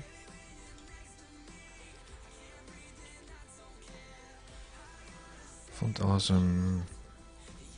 Where's the search over here? Here. Twitter. It might be Fab, I think.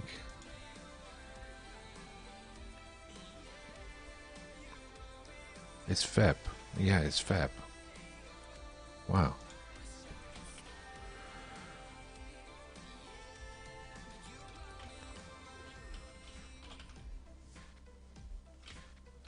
And the third one.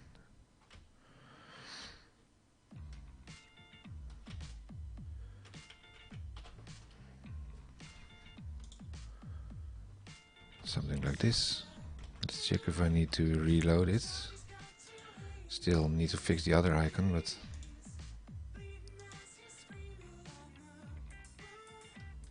I guess I need to recompile it because it's server-side Blazor code.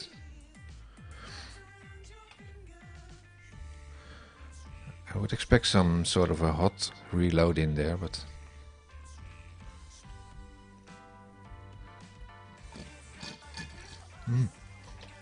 you run out of water.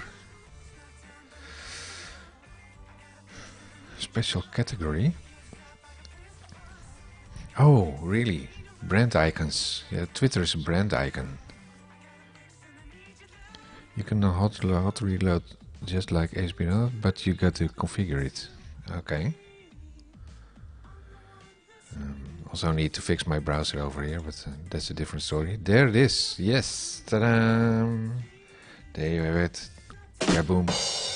Thanks. Thanks, man. Startup or program.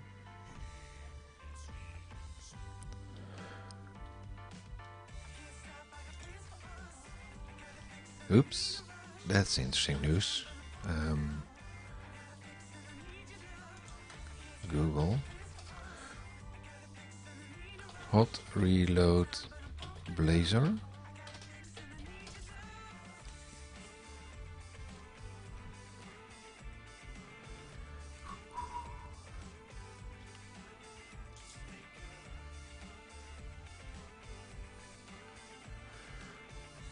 Yeah, .NET Watch, but that's if you run it on command line. Let's quit this one. What's close? Yes.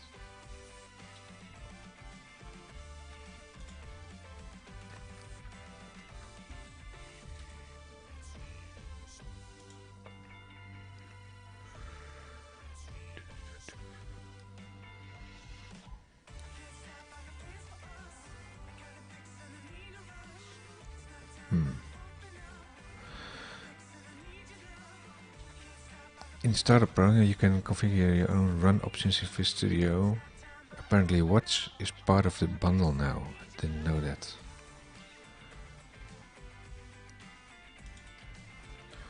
But the question is, where do we trigger it?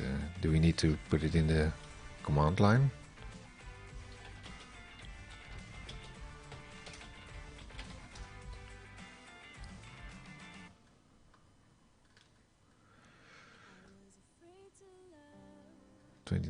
October, okay. Quick blah blah. At least the race of files, and I'm hosting the app, blah blah blah. Yeah, .NET Watch run debug.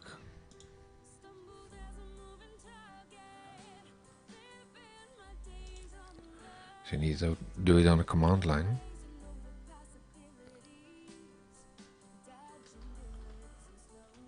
Oh, that's not what I wanted. This is running in the back, by the way. Let's see. No, it's not running. Otherwise, we would have a duplicate audio stream.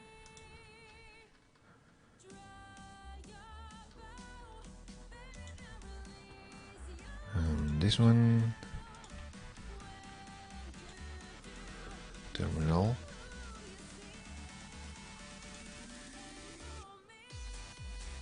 Where did it go?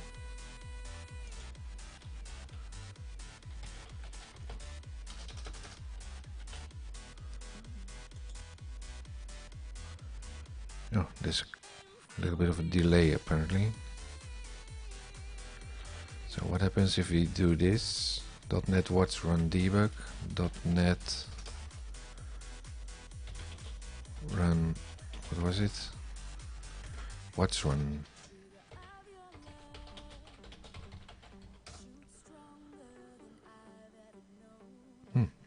Okay. If you press a little arrow to the right next to the run in debug,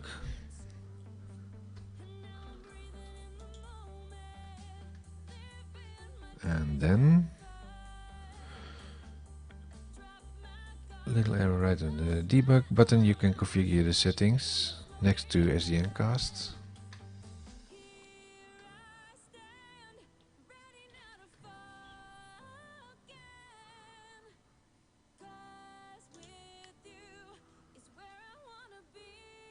Browser link is disabled this time.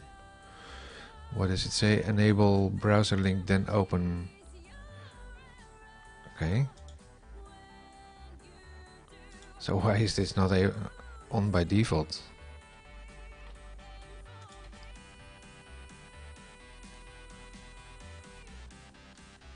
Output.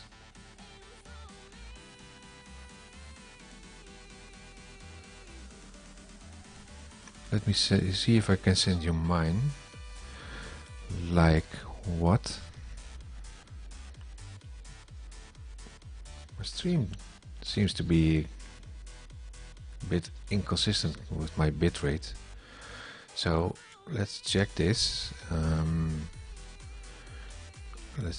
Should be now be live hot reloading. So if you go back to the about and let's make this Harry, for instance, save.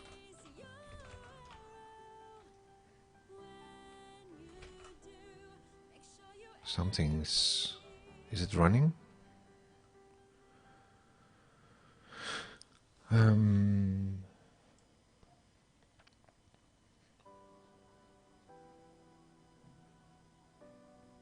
My .NET Watch run settings. Oh, in VStudio.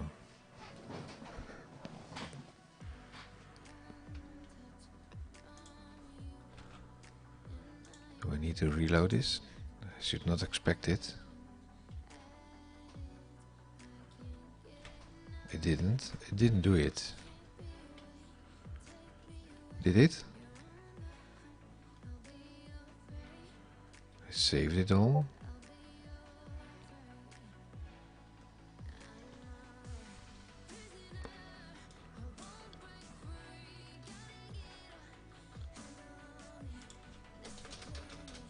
Oops. Save. Is it now building? Test. Save.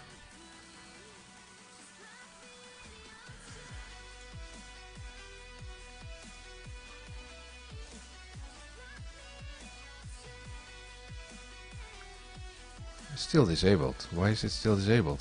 What? I think it's enabled like this. Wait.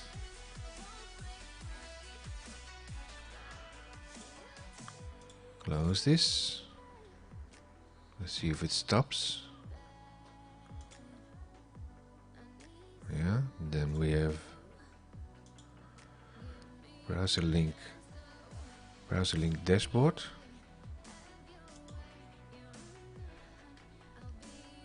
View in browser.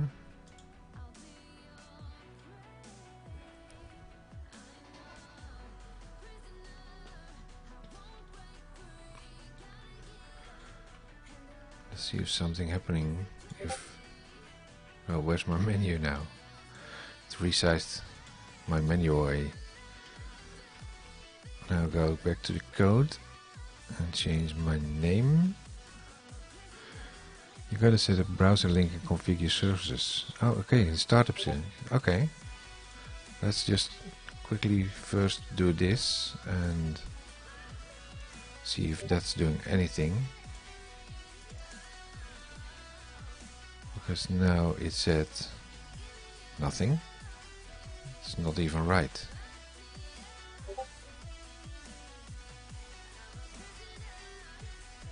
Wow.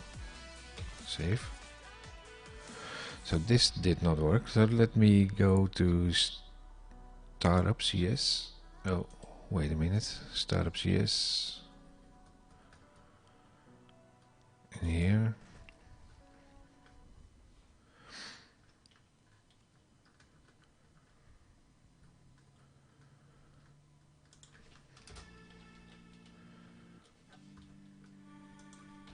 Browser link startup.cs.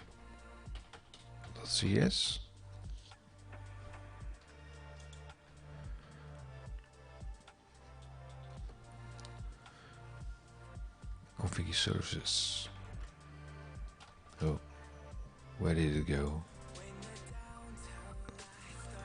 Where did it go? Come on, here, there it is. Configure services. Authentication. This is the configure services. App settings.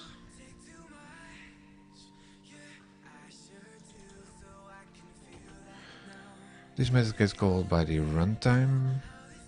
Blah blah blah. For more information how to configure your application, go to this. Launch settings.json.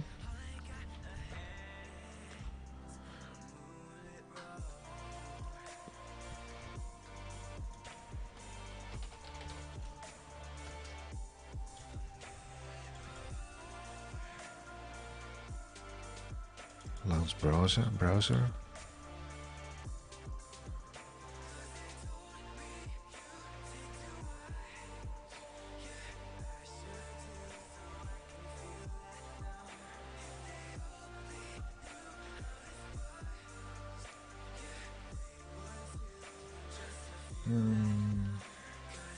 link. Copy link. Thanks for all the input on the chat. Browser link and ASP.NET Core. App use browser link. Is it that easy? Just putting this in. In startup configure method. How to use browser link. Browser link. That's all common use.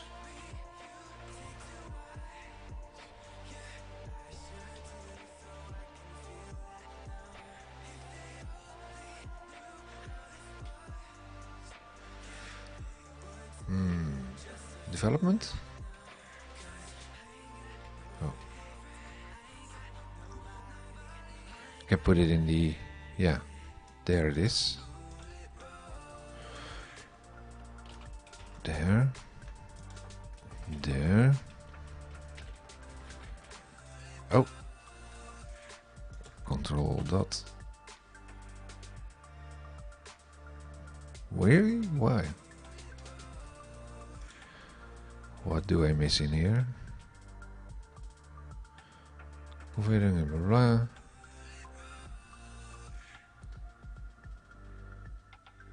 Usually the code is inside the if block that enables the browser. Blah blah. Use it, but it's not even recognized. Is it even possible in? It's a NuGet packet. NuGet. Okay. Oh, I'm still running out of my water. Copy. Google.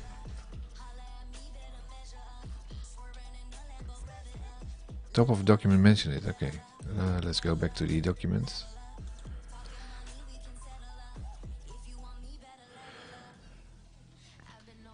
Install the browser link thing package. Copy. When converting ASP.NET Core 2 to 2.1, transitioning the meta package, install the browser link package for browser link functionality, and .NET 2.1 use Mac meta package. Okay.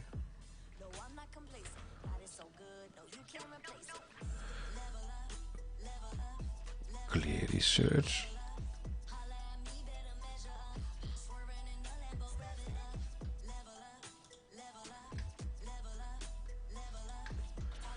Browser.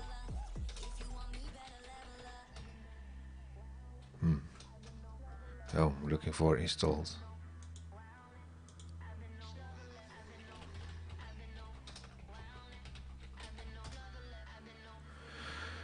Looks like this one. Let me. No.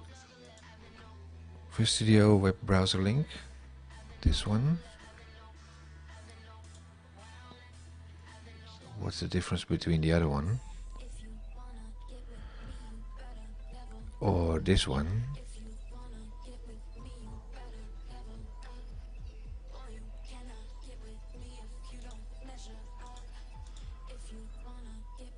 $15 million times this 25k. This is a very old one or something. Let's put this in. Wow. Updates buffers, yeah. Okay. I accept.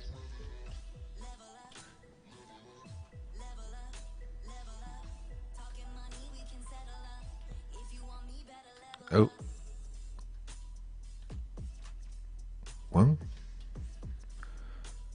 Okay, there was a temper apparently. For some reason. Let's go to the... Let's run this. Is it enabled? Yeah.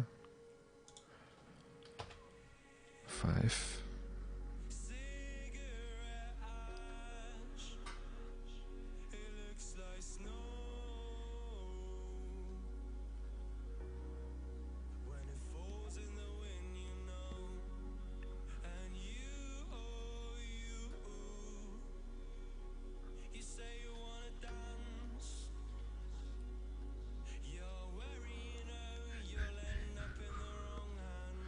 System is slow today. About. It's still in there. And now I need to do test in there. Go to the about page. Like this. Let's change this to Maarten. Save.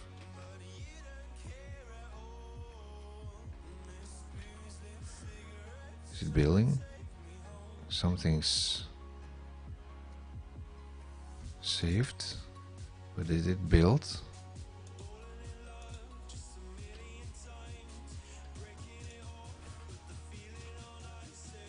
It did not update. This one is disconnected.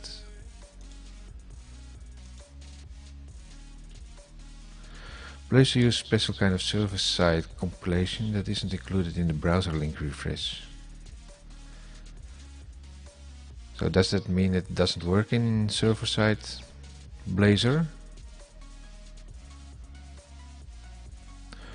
.NET run .NET watch run. Is that forces recompilation? Do I need to run that from the command line?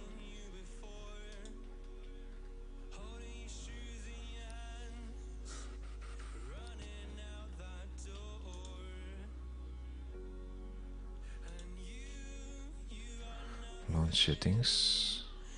Where are my launch settings? Launch.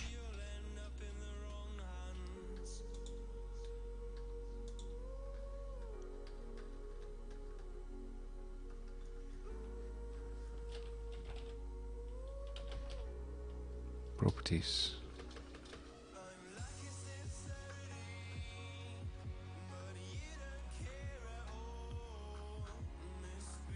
Here.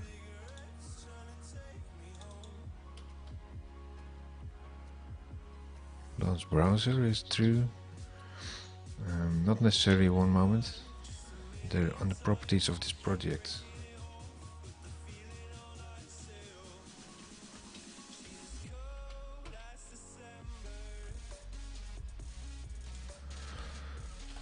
Google launch settings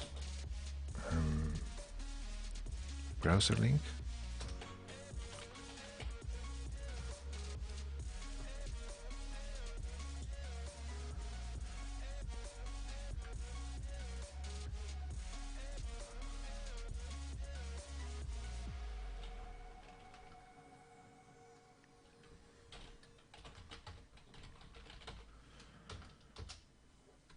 There's only one mention over here.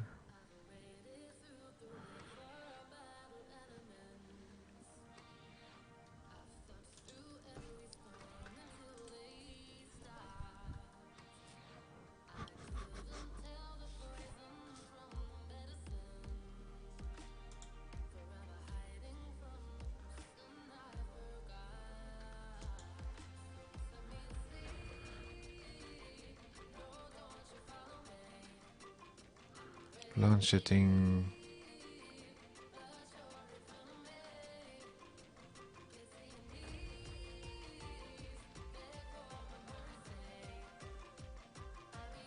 I wonder if you can run it in what's accessible.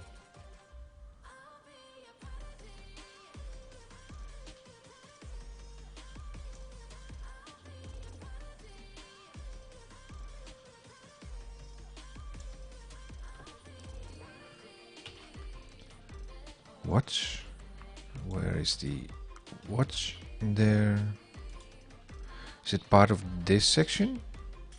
Like something like this? Oh, this is not going right.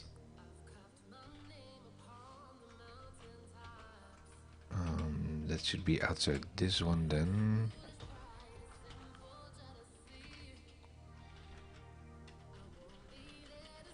Something like this. Launch browser, that's this one. It's the same. It's also in here. What is a different one? Oh, what is different at this level?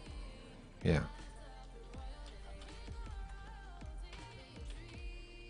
So it should be now a different option, yeah. Save. Stop this one.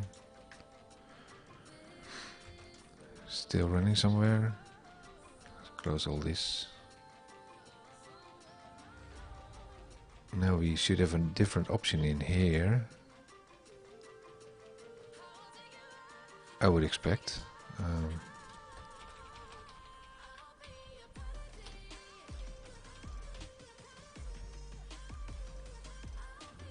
Wait.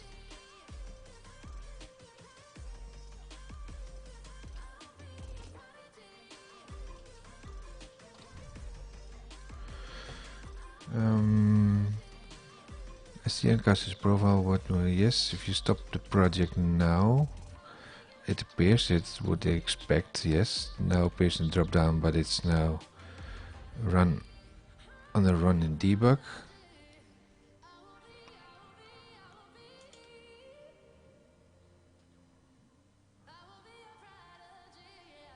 Yeah, it should be expecting it in here, but this is one brace off. Yeah, that's what I expected, because this one should be with this one, I think.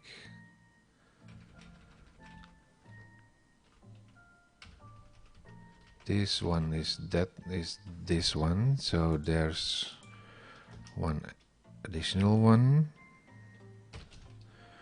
Then you get this one. Now if one too many, let's think.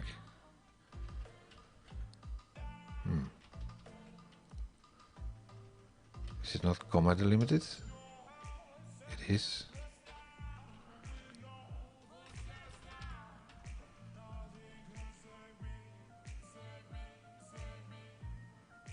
Missing command name.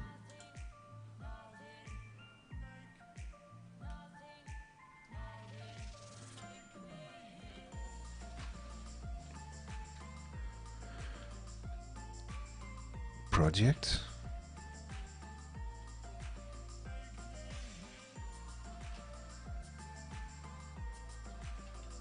Yeah, I think so.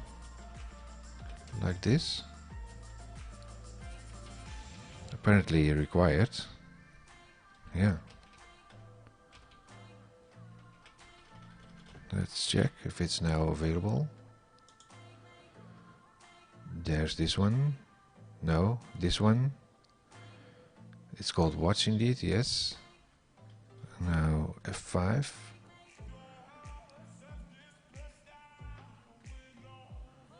Let's see if it's doing anything. Yes, something's kicking in.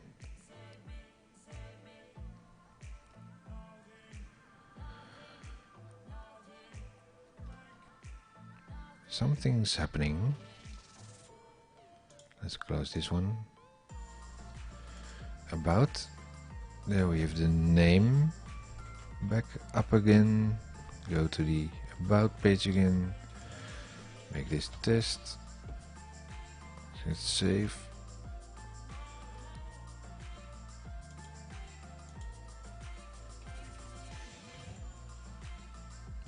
Darn it. Must be something. Now it's live reload. Refresh. It should be automatically refresh, I think. See, it's not in there.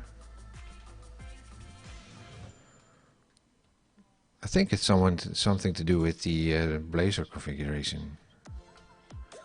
Harry, save. See, it's saving, but it's not rebuilding. Apparently Blazor requirements seems in my example, yeah. Live reload, refresh, check the console for the watch. Where's my terminal? Console?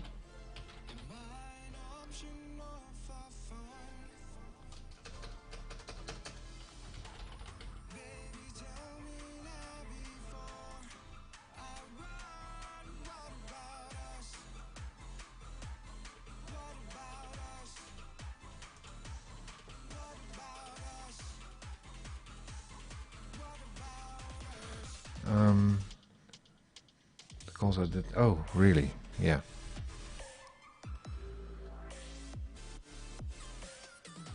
So let's put this aside and change something over there.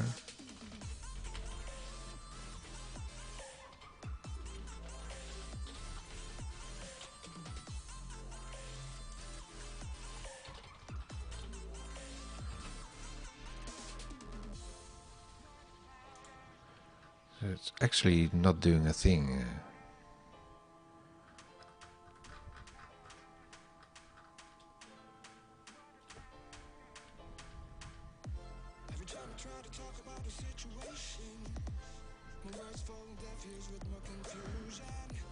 Yeah, that's what I would expect if you. But it's. My guess is that's something to do with Blazor.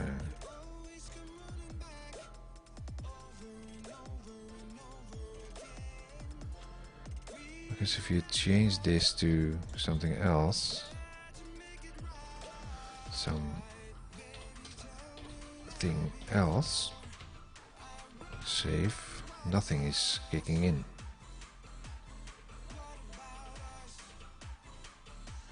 There is one browser connected.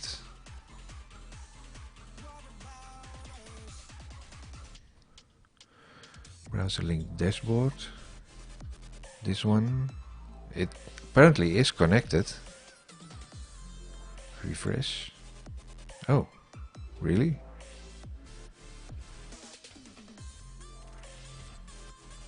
Well, it's still not the same.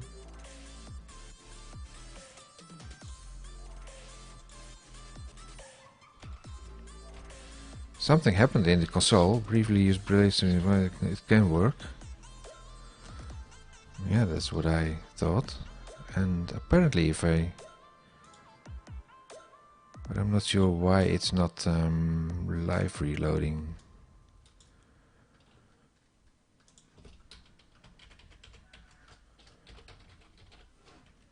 No. Save.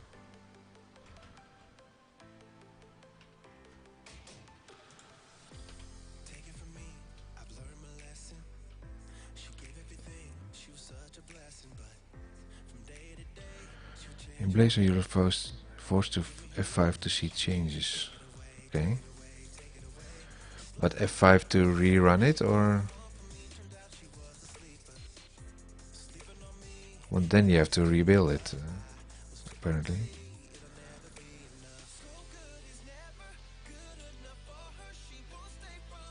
Because that's the only way to do this, maybe, is... it's currently running. Restart.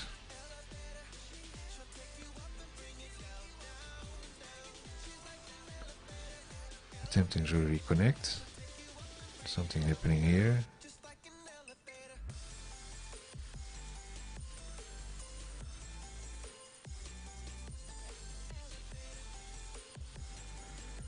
To F5 in, see it in the browser, but it's not doing that, apparently.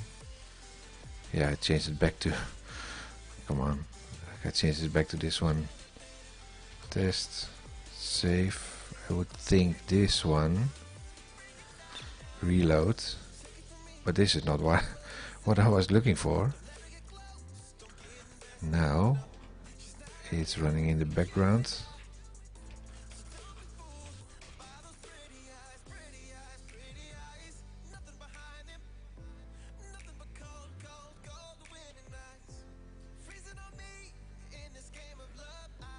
About. See, now there's the test in there. And what I've now have two disconnected items. And if I do this again, make this Harry, scary Harry, save this, and now nothing is happening here. And if I do an F5 in here, still test, doesn't update this one until I just do something like restart. What's this? Did it now update? No. The only way to do this apparently is doing this, but this is not the hot reload. It's just starting a new instance. If we go to the browser now, see, you get a new tab in there. The first one is now disconnected. And the second one obviously has the Harry in there. No, don't want to restart. So that's kind of strange. But my guess is that's something to do with the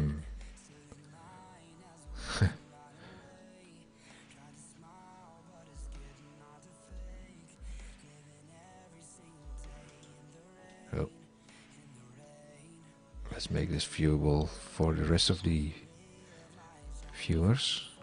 Copy your link. Bring it over to here.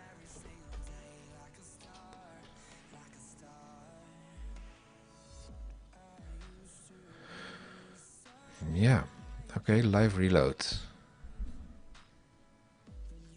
v.NET Watch, blah blah blah. See item 193 for status updates. Now we can use, for now we can use .NET Watch to run and recompile every time when a change occurs. Just using this in cproj.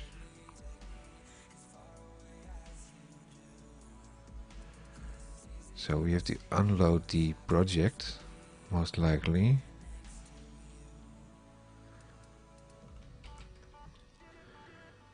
I think manual added Razor and CHML to the watch files. Yeah. Watch includes CSHTML because this one is actually running the about. Where's the about? This one. So that's indeed like you suggest, a Razor file.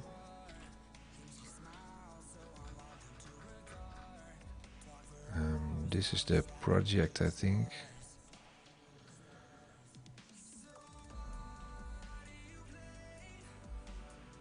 Should be a new option, I think. Unload project. No. Load project dependencies. Open for now.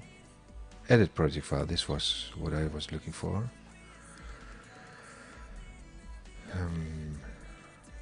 And then according to the website, csproj, is that the csproj file? Yes.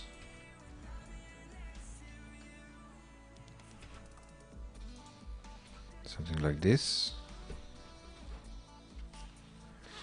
Question is, do I need to put this in Nuget, the NuGet package? New project syntax doesn't require unloading. Yes, just double click the project. Oh really? If you double click it would be the same. Let's close this and save it and double click it. Oh really? Wow, that's a huge improvement. I knew you could open it without unloading it. Previously you had to unload it.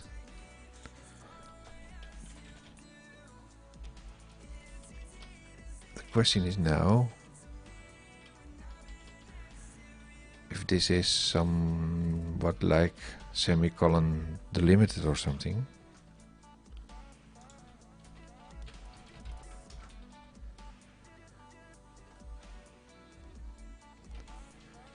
csproj.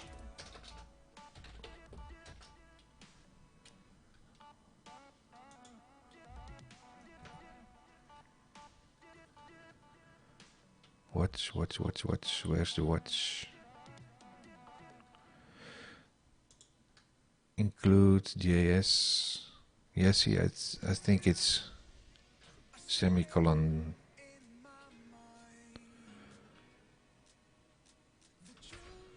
So let's try this.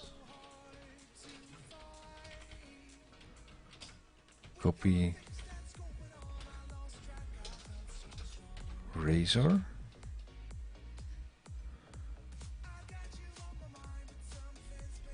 Yeah, Razor. Oh, let's make it Razor. Save this. Now the question is, do I need to reload it all?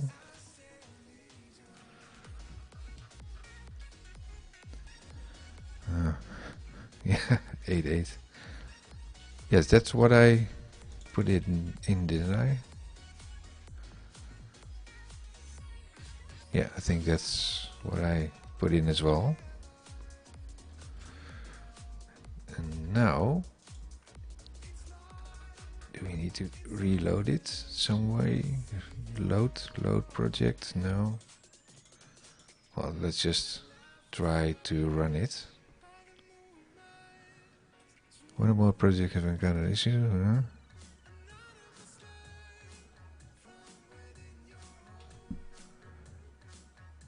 One or more projects have encountered an issue automatically reloading and needed to be fully reloaded. Ignore reload all. Oh, now it failed. Whee! Come on.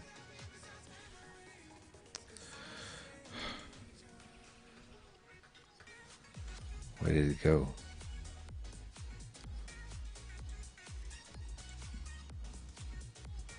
Okay, let's close this.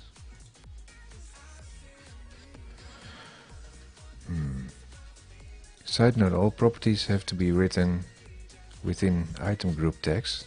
Didn't I do that? Like this. Yeah. So let's go to the project data project. Wait, let me check. Close this one. Open. Let's see what's the location. Yeah, for syntax error in there, right? I agree. I think it's this one.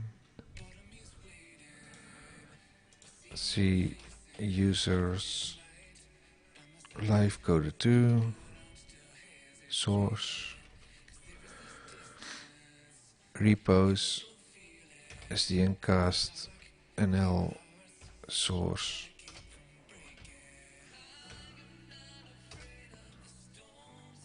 and then SDN cast without the NL, I think. Yeah.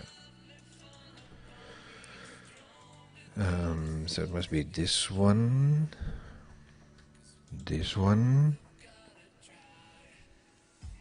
Let's quickly do it with this one. Item group. Now the question is, do we need to put both in one or each in a separate one?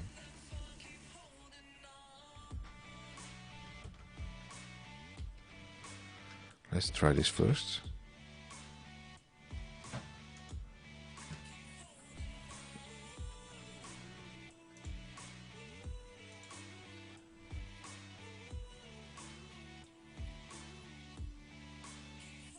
Okay, we're back in business.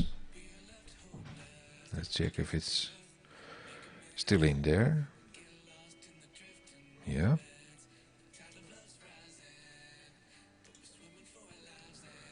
Run this, F5.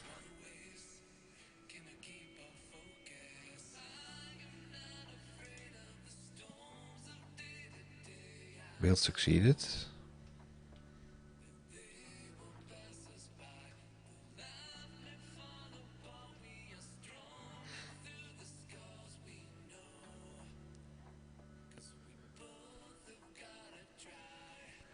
So if this works, then we have a hot reloaded Blazor application. Oh, and now my screen is also working again.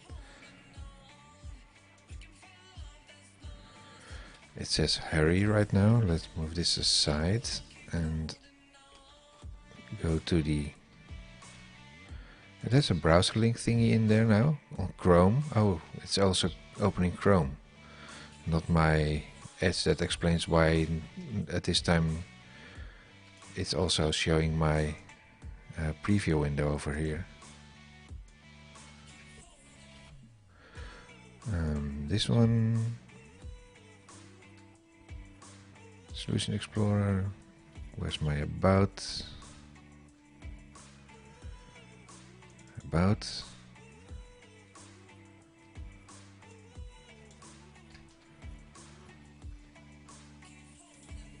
something over here.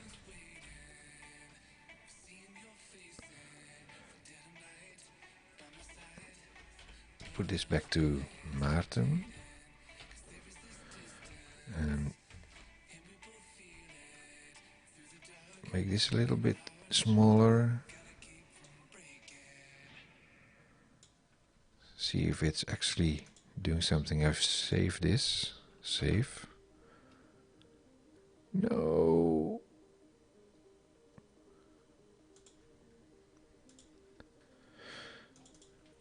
Test. Save.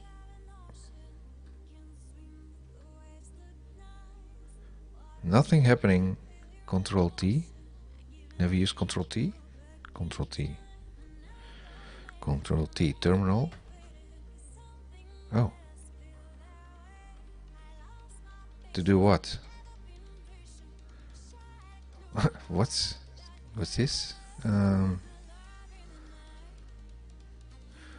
T searching files. Oh, like about no. In this case, it should be Control semicolon. I think. If you look at this. Control T. Oh, really? Like this? Like about? Oh, this is the new search. Yeah, the new search window. Yeah. Oh, yeah. This is also one of the updated items. Okay. Control T. Learning a couple of new things today. That's what I like about doing this stream. Control T. Maarten. Is it just finding files like live coding? Yeah. Oh, really? Yeah. But still, we have a situation here that it's not showing. It's not hot reloading. Maybe it's disabled. No. Still enabled. Refresh link browsers. Okay. Do we need to do that? So in here, C's project can't use if you don't have it. Did you install a new GA packet mentioned in the C's project? I don't think so. I was actually thinking that it would be part of the browser link thingy, like this. And so let's find this in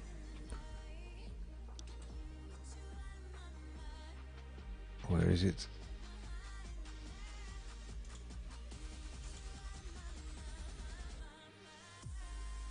Where did it go? Oh, maybe I need to stop it first.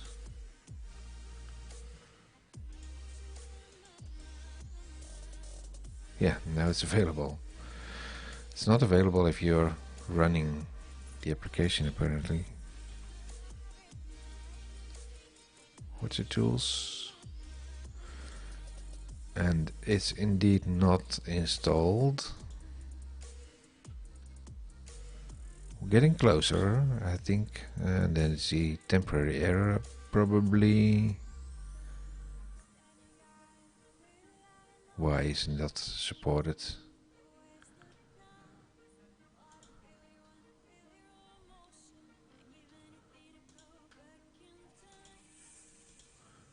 Really? Need a maybe rebuild?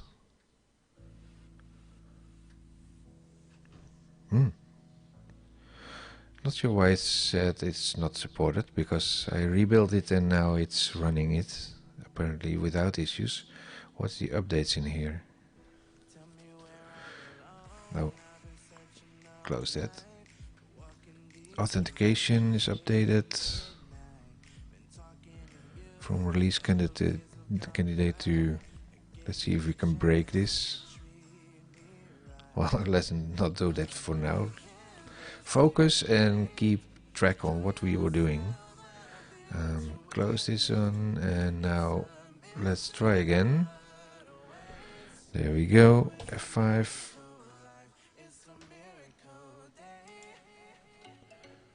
Copy, copy.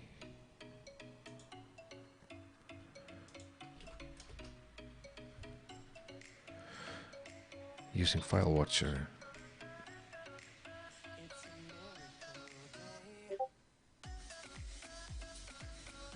Nice. There you have these items in there. You have to add the eraser part. First let's check if it's now working.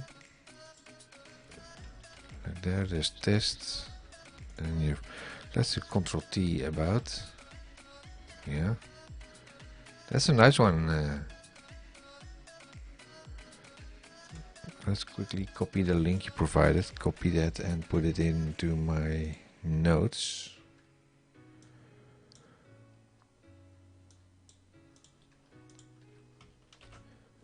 For later reference. What's it called? Develop ASP.NET Core, blah blah blah. There you go. Copy. Change the name over here again. I think we did it about 1,000 times now. It's a test. This one, test.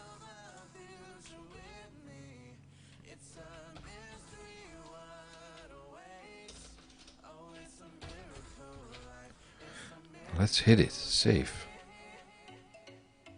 Come on. Is it rebuilding? No. What's this? With 2?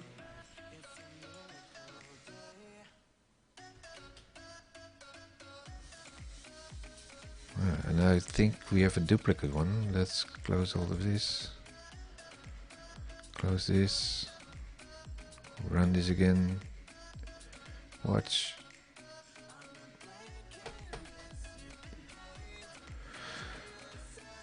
Life's not easy.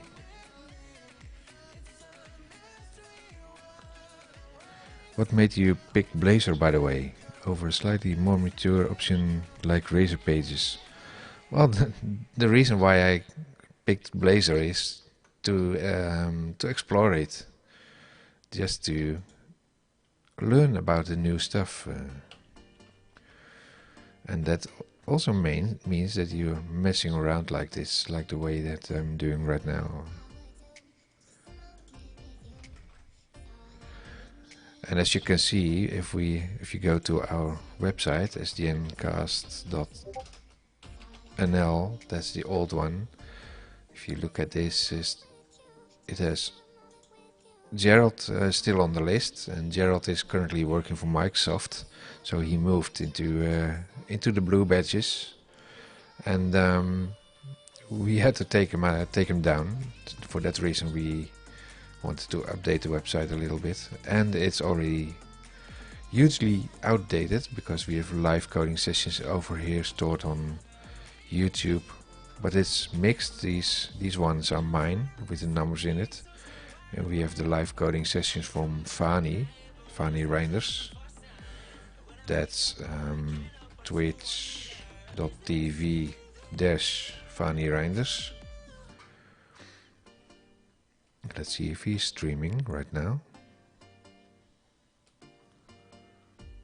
Oh, he's hosting me. Thanks for that, Fanny. Oh. So what we also wanted to do is like separate these items, and on the homepage we have the Dutch weekly sessions.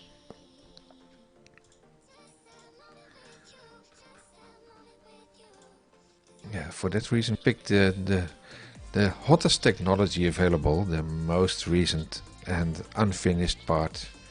Well, actually the server side should be fully supported, but as you can see with the hot reload, apparently it's not as clear as ready for development, because also you showed the GitHub production air quotes. the GitHub item where you would propose to put the watch item in the project, and apparently it's still not working. Because I don't see it reloading in here as well. I have no clue. Have to dig deeper probably.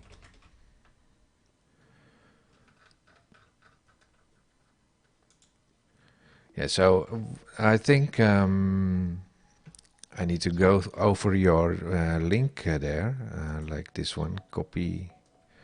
Where's the copy link? Copy link over here. This one.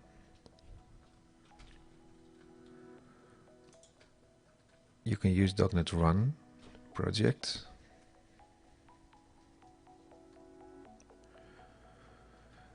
And put a watch on there.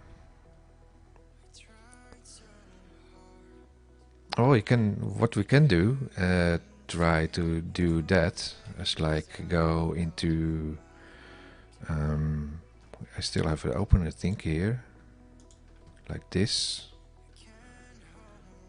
and command it, and next, what we could do in here is just do .NET Watch .NET Watch Run in there in the web app folder.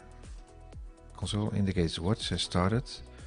So is it still running? Yeah, it's still running. Close this. Yeah, that's basically what I wanted to do, is do this.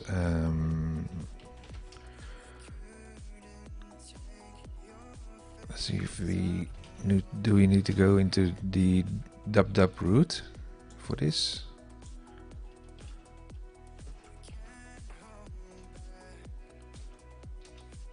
Run. Started. Okay, watch is started.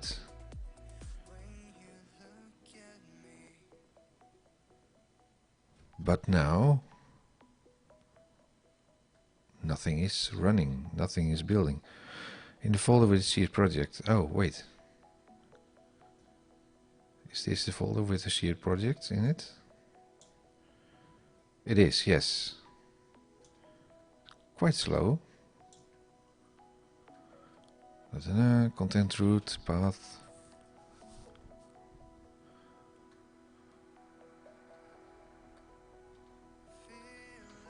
Did we get something? Don't think so. Let me also copy this one quickly and put it in my notes.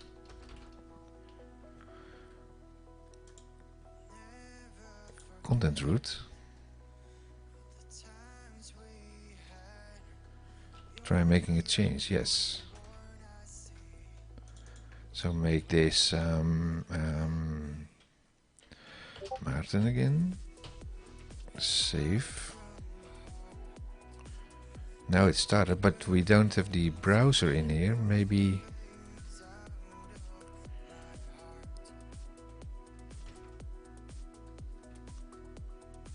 it is recompiling.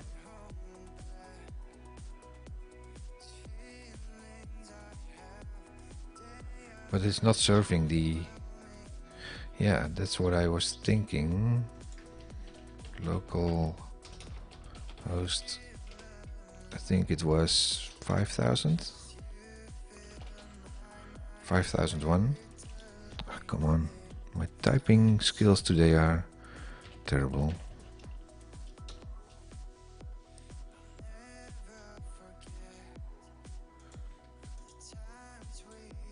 Close this.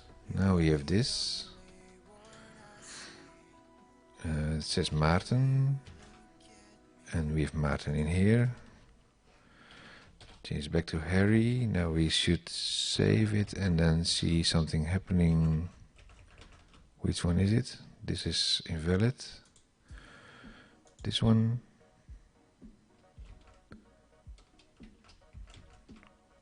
What's going on? It's attempting to reconnect.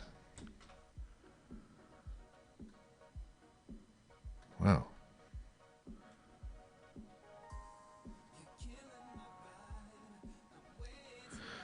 Yeah,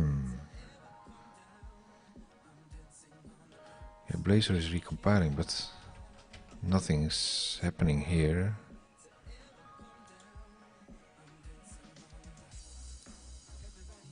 It terminated.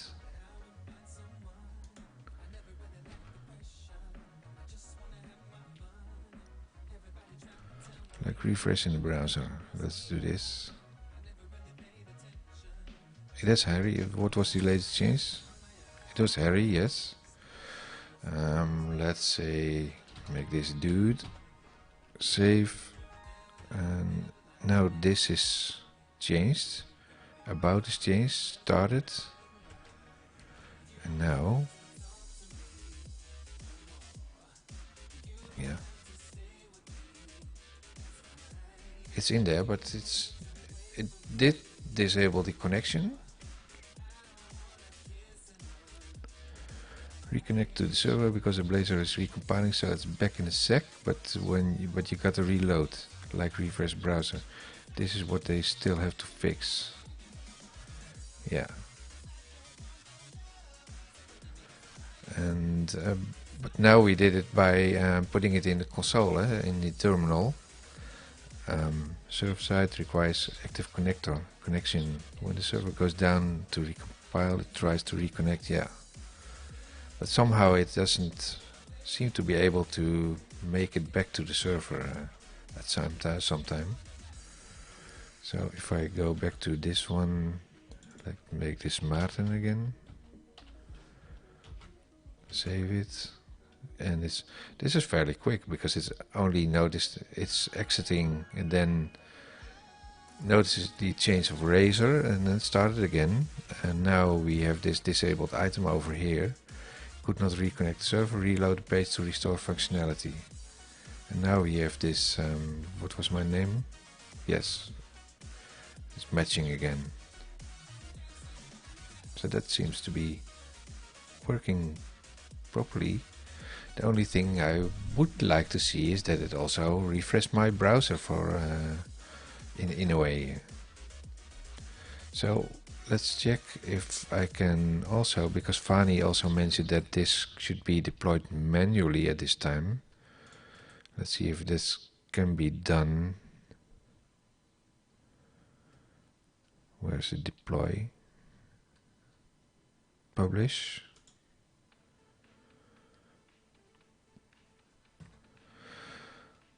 Select existing, I think. Create profile. I would expect this to be already in here. Connected services.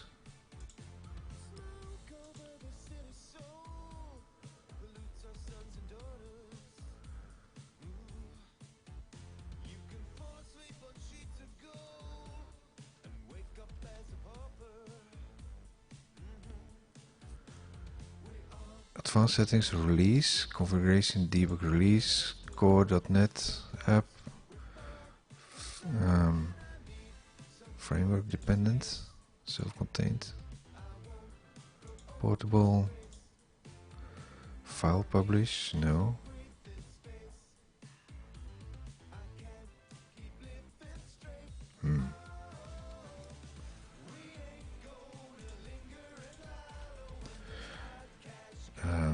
Let me see, because we have a pipeline in there somewhere. I think Azure Virtual Machines. No, app service. It is an app service, but we have an existing one. Create profile.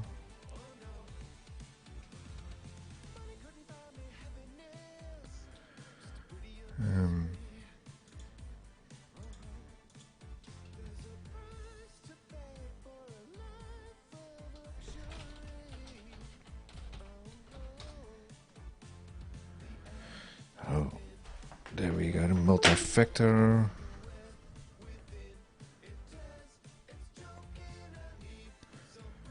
It's always a risk to put these items on screen. Where's my authentication message?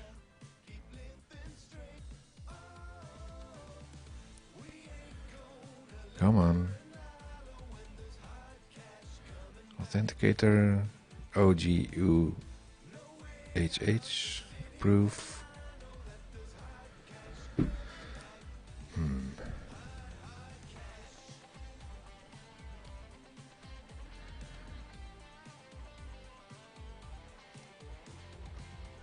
SDN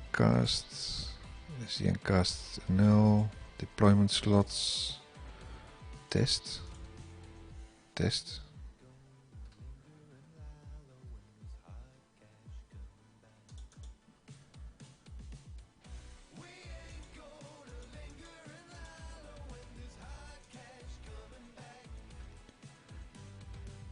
Yeah, that should be the one, I think. Deploy your app folder, SDNcast test, web deploy, publish. That should be good. Configuration, release. Yeah.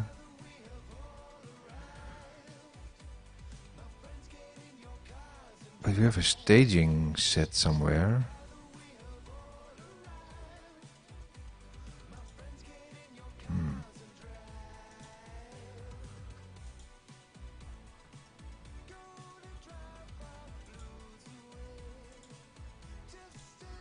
Oh, it's publishing to this URL, I think. Let's copy this and see what's in there right now.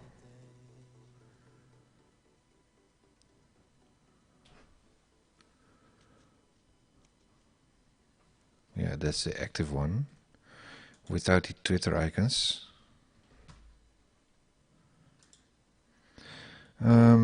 So you reconnect. The reconnect you see is actually Blazor itself trying to reconnect, yeah, but it can't, yeah. So eventually get to reconnect the browser message. I hope so.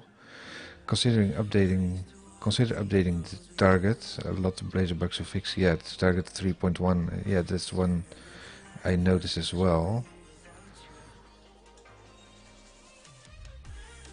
But my thoughts were like, don't update it if it's not broken. Well, it is broken, but I put it in the notes for next run. Let's quickly see if we can get this deployed to the test website. I think I'm just going to do this. No dependencies. Continuous delivery. That's also for something for next time. What's this? That's the only one in here. Well, let's try this. You're publishing the application without bundling the runtime framework. Depending, we are checking if the compatible runtime is available and taking a little longer than expected.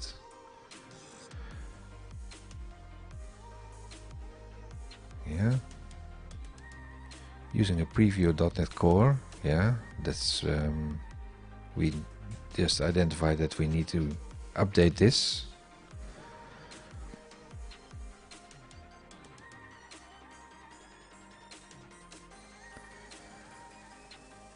Libraries, DLLs. So far so good, I think.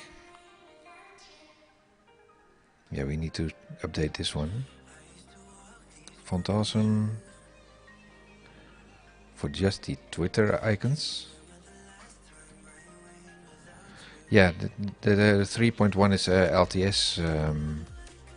So the next one for next year is the non-LTS version again, and we're heading to version 5. Build succeeded, publish succeeded. Okay, sounds like. Did I put the Ctrl T about again?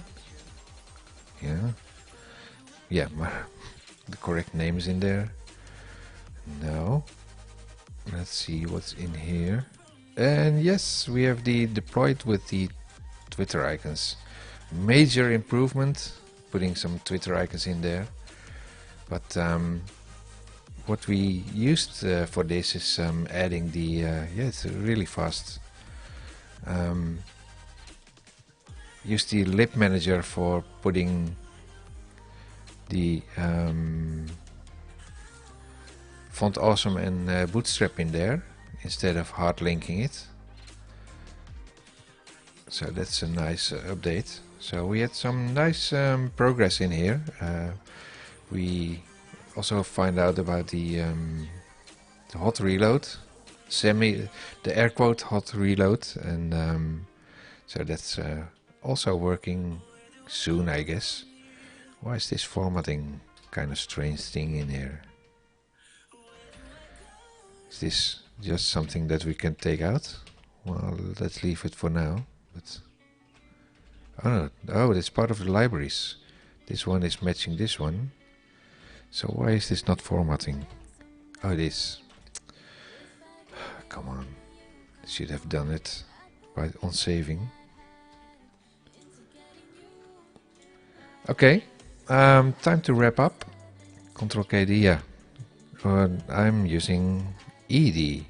What's KD then? Edit.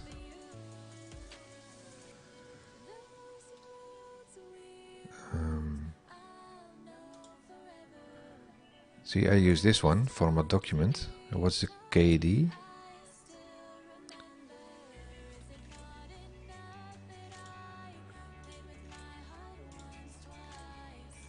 Can you do the same with Control KD? No. So yeah, it might be a parallel key mapping for compatibility. Yeah. Yeah, so then now they probably have them both in, and so I always use ED. I'm not sure if that's related to VB or something like that. So let's wrap this up. We got this deployed, and next week I will continue with the next Blazor session. I have 4 other sessions on early in the morning, Europe time. Where are you from, RGX attempts? Are you Europe or US, or what's your location? Time based? Because my other session, I also do a office development, 4 sessions in the mornings. That's Europe time, the Netherlands. Okay. Well, I start very early, 6:45, with my daily streams on Office. Office development, and then once a week when I drive to the office, like today on Wednesday I drive to the office, so I have to get up at 5 and drive with my car at 6, and there's no way to do a stream early in that morning, so I do that Wednesday evening, and I also use that opportunity to do something else than office development, in this case like Blazor, and look what the new features for Blazor are. Okay, I had fun tonight, learned a lot of new things, and that's the main reason why I do the live streaming, to force myself into coding, because during the day I'm basically just managing people. I don't do any more development these days anymore, so that's my reason to get my feet in the ground. And thanks for watching and follow and watching the stream. If you don't follow the stream yet, just hit the follow button if you want to join me next time again. Let's see if we can close the session right now. Thanks for watching, and have fun in your work for the rest of the time. And I learned a lot of new things, so thanks for that. And see you next time. Bye bye.